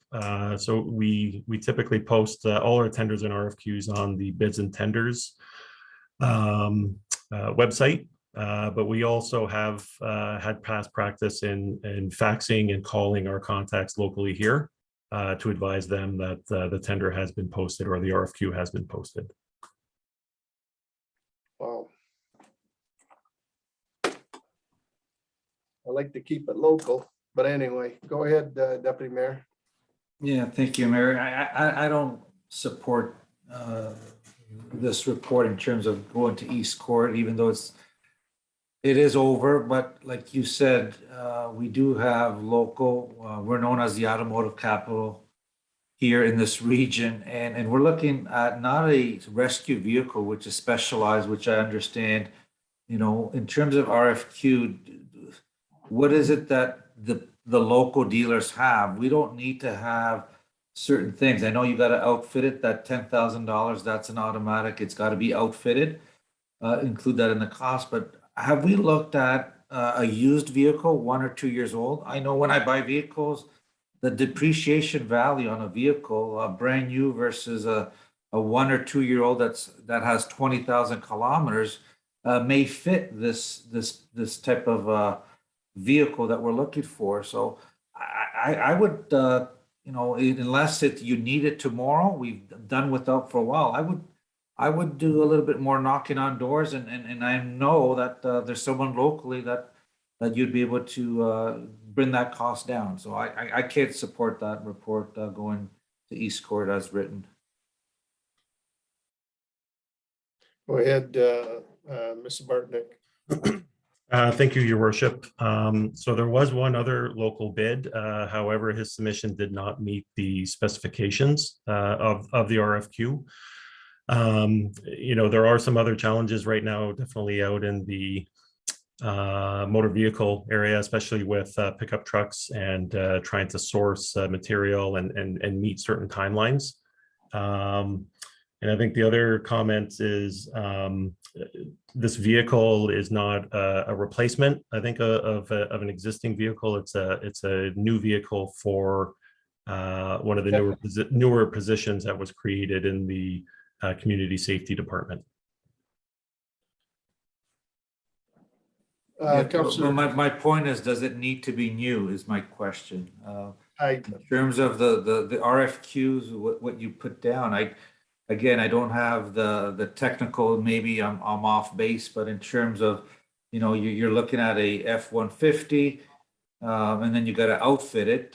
If it doesn't have, you know, I don't know what you're looking for in terms of tech, in terms of the vehicle, but could you do without some of the stuff and get the price down and keep it local? So that's what I'm asking. But again, I don't have the expertise to be able to comment. I mean, I don't have an issue, Deputy Mayor. I think a brand new vehicle is because it's part of our life cycling piece. The only thing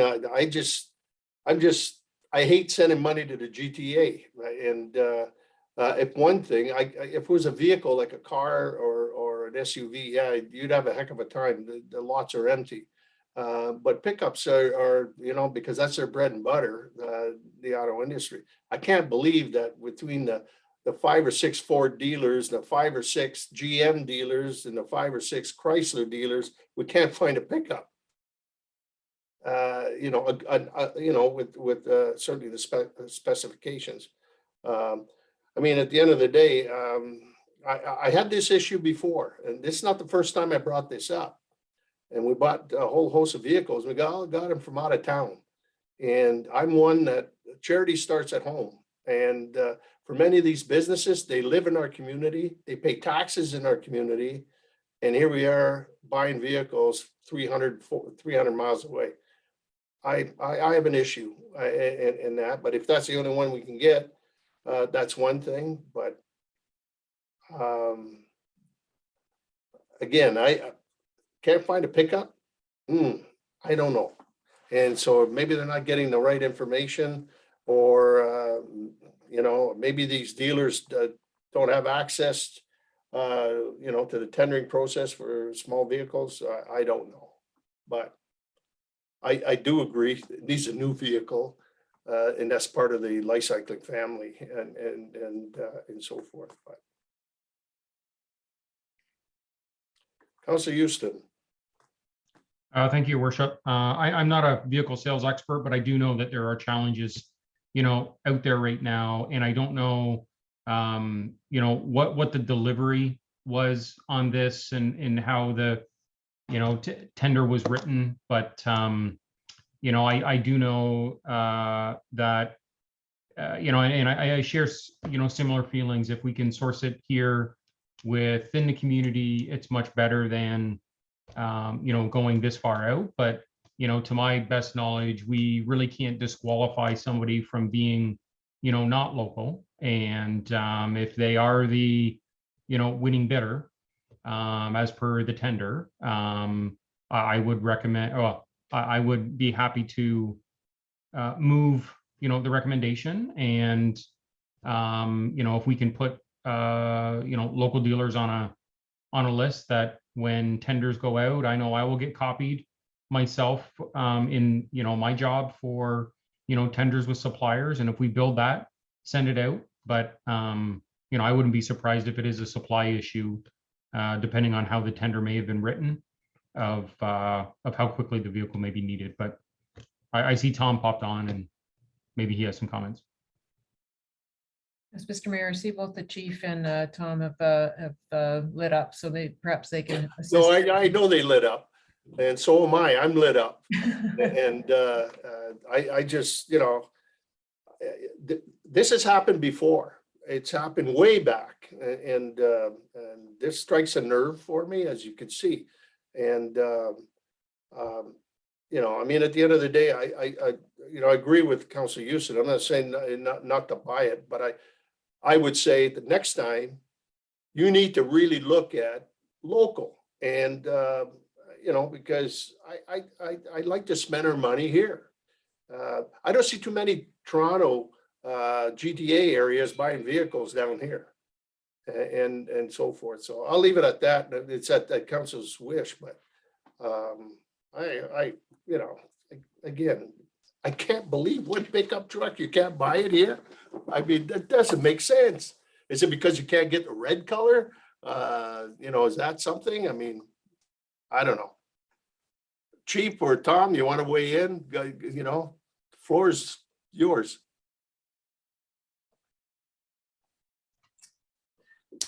And I know it's getting late. Yeah, thank you, Mr. Mayor. So what I'll add is obviously it has to be, as everyone knows, it has to be a fair, equitable process, open process, which it was. As Phil had indicated, we did receive 2 bids.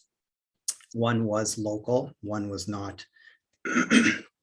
So the local bid did not meet the specs of the tender, so it had to be disqualified. So, we don't know specifically why we didn't get any more, but based on what we did get, it seems like it's a supply issue of what we were specifically looking for. Well, I've seen where even local dealers will trade their vehicle for another one and so forth. I think I want to see I want to see how you tender this out. And because I know for a fact, I had other dealers say that they were never notified, or they don't know where to act from there. I'm not saying the system is skewed, or, I'm not looking at the integrity of the process and all this stuff, but maybe the process is onerous, that they don't know or how to access, the bidding process and so forth.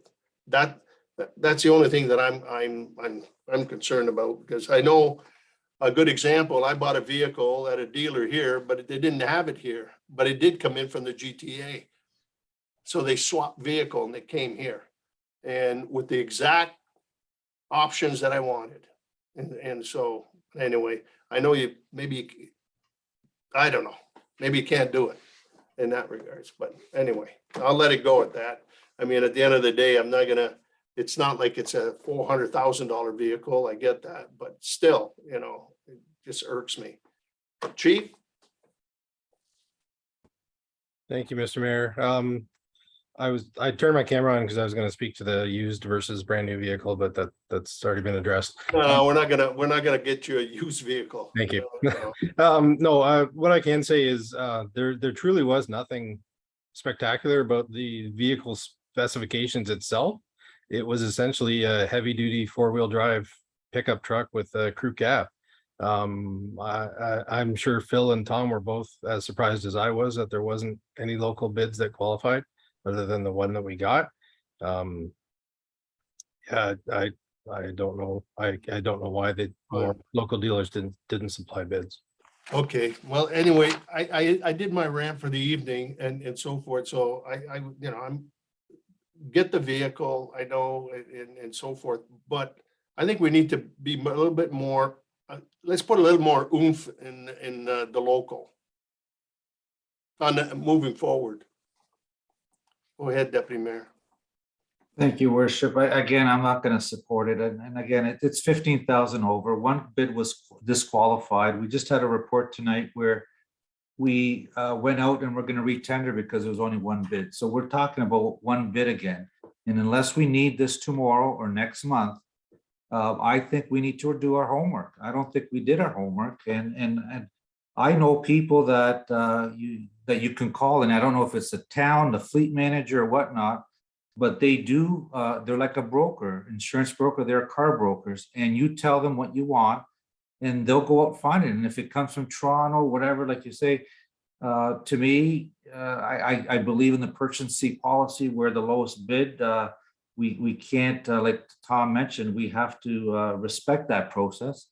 However, if we had a broker who knew who to call and who to contact with their Rolodex, I think we'd be in a better position and we'd find a pickup in this area. But again, I think we need to review on how we do these moving forward, and maybe get someone, a contact that would do the legwork for us. Because again, I'm not an expert, I'm not a car salesman, but I do have friends, and I will be asking them about, in terms of public report, that no dealer in Windsor, Essex County bidded for a pickup, and they can tell me why, and perhaps lo and behold, they do not have any available. But maybe there is a way where we can do better job communication with a certain contact, and that's where I think we need to do a better job, is finding that go-to person. And if we don't have it at the town hall,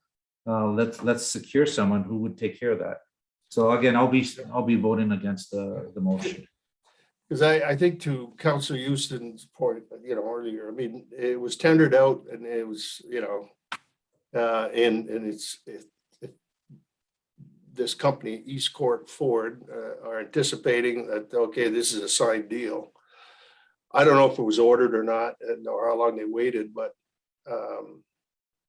all I'm saying is that, if the tendering process, that's the part that's going to be difficult, Deputy Mayor, is that, you have to send it out and they bid in and so forth. To me, there's the process maybe is they don't know how to access it or and so forth. Because I remember being approached and I said, the tender's open, if you didn't bid for it, then, it's too bad, in certainly in that regard. So if this has been allocated to Councillor Houston's point, I think it's the ship sailed and so forth. All I'm asking is to review that to make sure that all opportunities are exhausted locally. Make sure that they do, get the, I mean, it's one thing you're asking them to keep checking to see if we're putting bids out for vehicles, but maybe,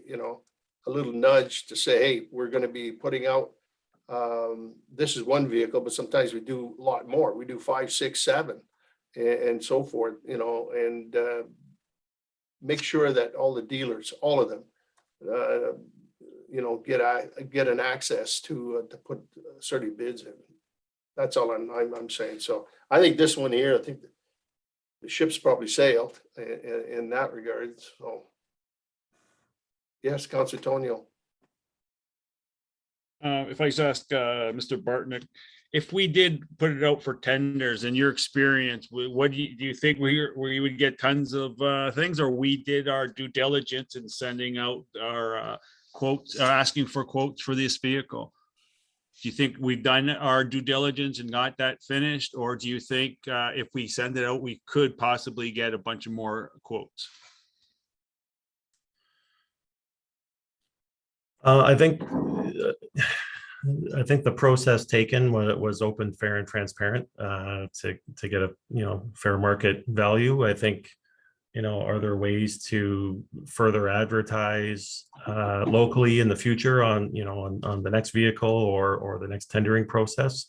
We can look into that and see if we can put out media releases or direct notifications to those individual dealerships. But I think what we've seen before in the past is it all depends on the vehicles they have in stock, the exact specifications that they have, and kind of the timelines that are being requested of it.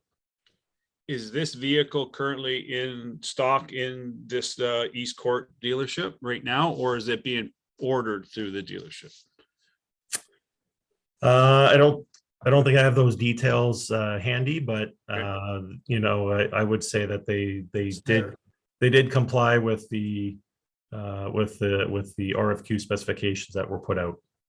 With a certain time frame when we want the Yeah. vehicle, correct? Yeah, okay. All right, thank you. Yeah, because I'm not trying to disqualify this company. I think, you know, they legitimately, they saw it, they bid, and they got it.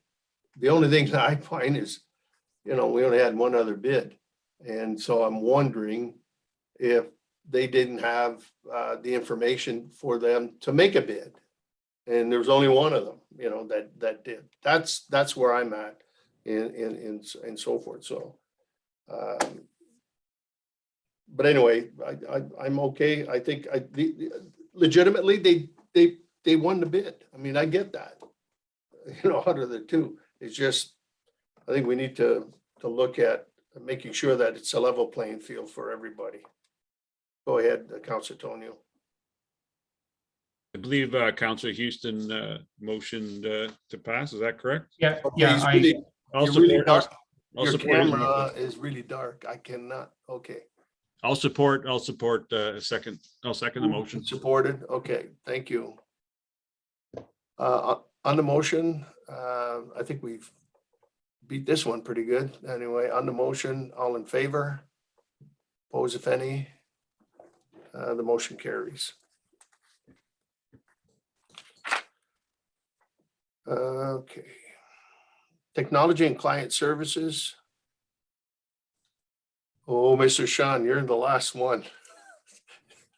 I'm not going to say it. Everybody else knows I'm going to say last shall be first and first shall be last, but okay. Hopefully this is a quick report and pretty straightforward. So council will recall back in February, we had a delegation from Miss Josette Eugenie who made a presentation to council. And she outlined an initiative that began in Eastern Ontario about 8 years ago. That's when in 2014, a group from Hastings County down east created what is now known as the Emily Project. And it's a program established in memory of a 7-year-old by the name of Emily Trudeau, who was killed in a tragic farming accident. So these concerned citizens, you know, they asked how first responders could get to medical emergencies and when they've had difficulty in identifying addresses. And on these rural vacant farmlands, there is no civic addressing in Tecumseh. And that was brought to our attention by Ms. Eugenie and the project. We looked, council sent this to administration to look at this program and an initiative that we could possibly launch here in Tecumseh. And we found there's probably about 250 vacant rural properties in the municipality that are not currently identified with the civic address markers.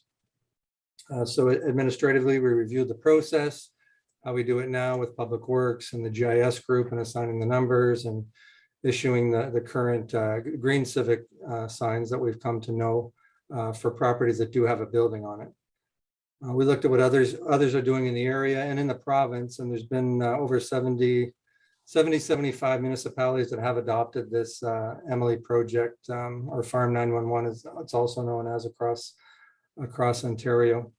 So we did have some conversations with representatives from the Ontario Federation of Agriculture and some of the municipalities that were early adopters of the project, just to see how it went, what their challenges were, and that type of thing. So the report before you this evening outlines a policy where administration proposes that the town will offer a process by which these vacant rural properties, we can assign the civic addresses, order the sign in the post, and these would be made available to purchase upon request by the rural property owners.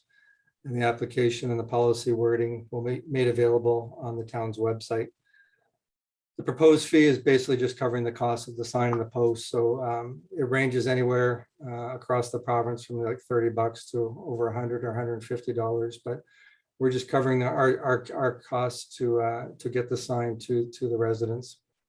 So we had consultation with Community Safety and Fire Services about the sign, and we looked at differentiating between the conventional green signs with white lettering. Our proposal is to go yellow with black lettering, again, just to differentiate in the field that this is in fact a vacant rural property. So when first responders go out and they know it's an empty field, that they are looking for those yellow sign markers if the owners have installed them. We did have Ms. Eugenie reach out this afternoon, and she's excited about if the council was amenable to adopting this report and the recommendations contained therein, that she'd be in for the first customer for these new signs. So with that, the recommendation is that the TCS report 2022-05 regarding the Farm 911 Emily project be received, and that the application for Farm 911 Emily project access points be approved for use. And subsequent to this, we'll come back to council with a housekeeping report for our fees and charges bylaw that will address the $40 charge for these signs in the posts. And furthermore, we're just looking at the Emily project access point policy and procedures as attached to this report also be approved. All right, thank you very much, Sean. I recall the request that came here, and it does make a lot of sense in that regard. So members of council, moved by Deputy Mayor Becchetti, supported by Councilor Tonio. On the motion, any questions or comments? Hearing none, all in favor? Opposed, that's carried. Bylaws. Madam Clerk, I think we finally have reached the bylaws. There's We have 7 bylaws that require first and second reading, and if appropriate, third and final. We have bylaw number 44, which is the private parking bylaw and towing for 12033 Tecumseh Road East in the Coach House Plaza parking lot.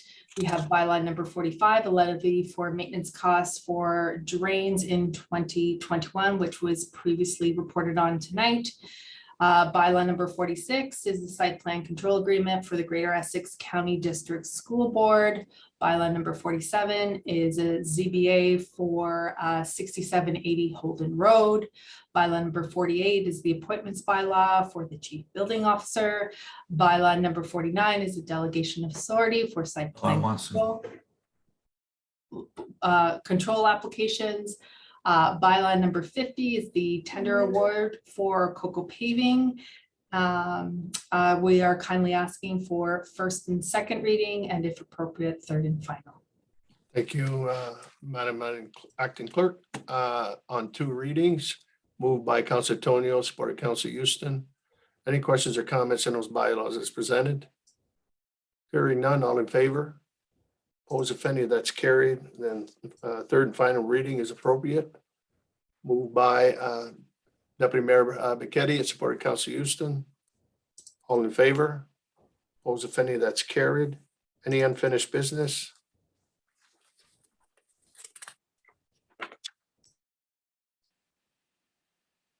New business. Any new business? Deputy Mayor Becchetti. Yeah, thank you. Just maybe if Phil Bartnick is here, Your Worship, just in terms of some feedback I received on the latest asphalt paving projects that were done around town, in particular Intersection Road. That road that I'm referring to is crisscross with Shawnee Road. I don't know how the RFQ goes, but is there a discretion on, I know we have a road study, number one. I'd like to re-implement our road tour in person. We haven't had those in a few years, but the road study, how old that is, should that be looked at? I don't know the year that was done. But the question I have is the disappointment in terms of the intersection of Shawnee intersection. If you drive down that road there in Ward 4, you'll see that if there were discretions, if we do have a contingency fund to have the leeway to tell the contractor, can you go another 10 meters, finish this job properly? It almost looks like, the road's done, and then that maybe 10 feet, it's all messed up, and you have to actually go see it. I don't know if anyone had the opportunity, but to me, that should have been looked at in terms of discretion wise, and say, look, you've got the crew out here. It's going to cost you another $8,000 if we extend it another 10 feet, but it's going to, make the job look nice. compared to wait for the following year and, you know, we're gonna do the following year, but now you gotta get the crew to come back and you got a whole year and people questioning why it wasn't extended 10 feet or whatever to finish that intersection. So I don't know if you have that leeway, Mr. Bartnick, during these type of projects, or are you kind of stuck with, you know, that's the budget and you can't amend the program that you've asked. So that was a question I was asked. I didn't know the answer. Go ahead, Mr. Bartnick. Oh. Thank you, Your Worship, through you to Deputy Mayor Bichetti. So we are aware of the complaint of that area and of the intersection. So it has been logged into our city work system and we will review it. With respect to the roads need study, those are studies that are completed on a 5-year basis. It does give recommendations projecting out for every 10 years. And we do have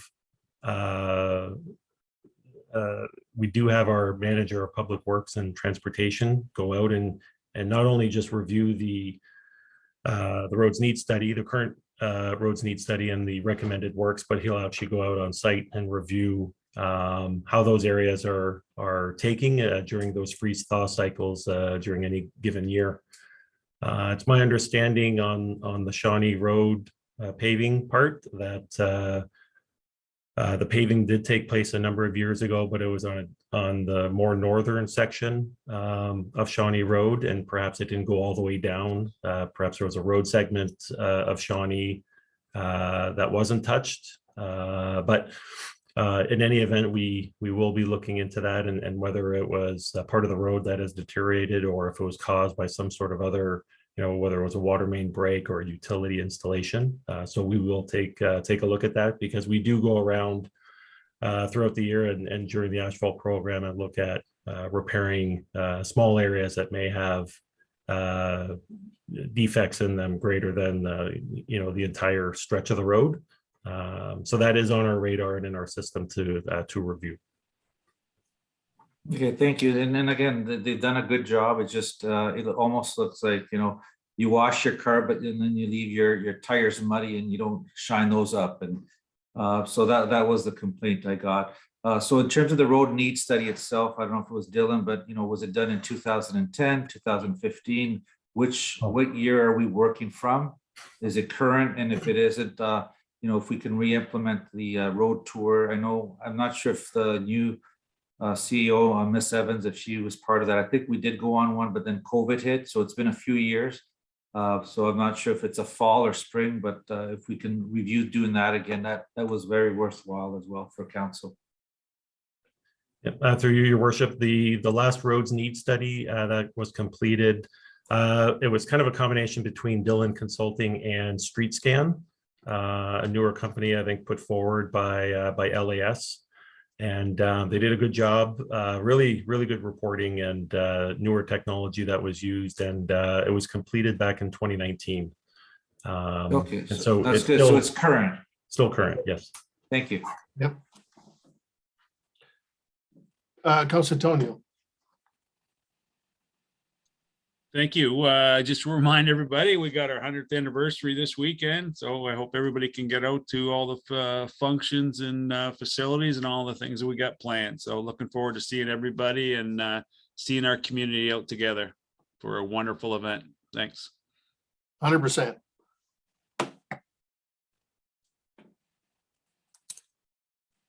Go ahead, Councilor Houston. Thank you, Your Worship. Just wanted to pass along to Phil and all of his team. I know I had a complaint come in just regarding a sinkhole in a cul-de-sac, and the guys were out to look at it, pretty quickly, and they're kind of assessing exactly what is causing this to grow. So just wanted to certainly pass that along because I know the residents were happy that it was acted upon quickly. Excellent. Thank you. Anything else? Okay, confirmatory bylaw. We need 3 readings to confirm the proceeding of our meeting today or tonight. Moved by Councilor Houston, Councilor Antonio. All in favor? Opposed, if any, that's carried. Any notices of motion? None. Next meeting, Tuesday, July 12th. 6 p.m. Public Council meeting, South Talbot Road Drain, that's east and the 12th line drain. 6:30 Public Council meeting at Sullivan Drain, and 7 p.m. regular council meeting. Nothing further, then adjournment's in order. Move Council Tonio, Deputy Mayor Becchetti, all in favor. Oppose if any, that is carried. And there's no further business, then we can bid you good night. And thank you for your indulgence, and administration, thank you for your patience, but there was a lot of business tonight. And until we meet again, get some rest, get your running shoes ready and polished for the weekend. And it's going to be an exciting time for us. And the weather, I think it's going to be, according to the CAO, who put in a proper order, is going to be absolutely gorgeous. And so looking forward to all of our guests that are coming, and have a great time. You can rest after Monday night.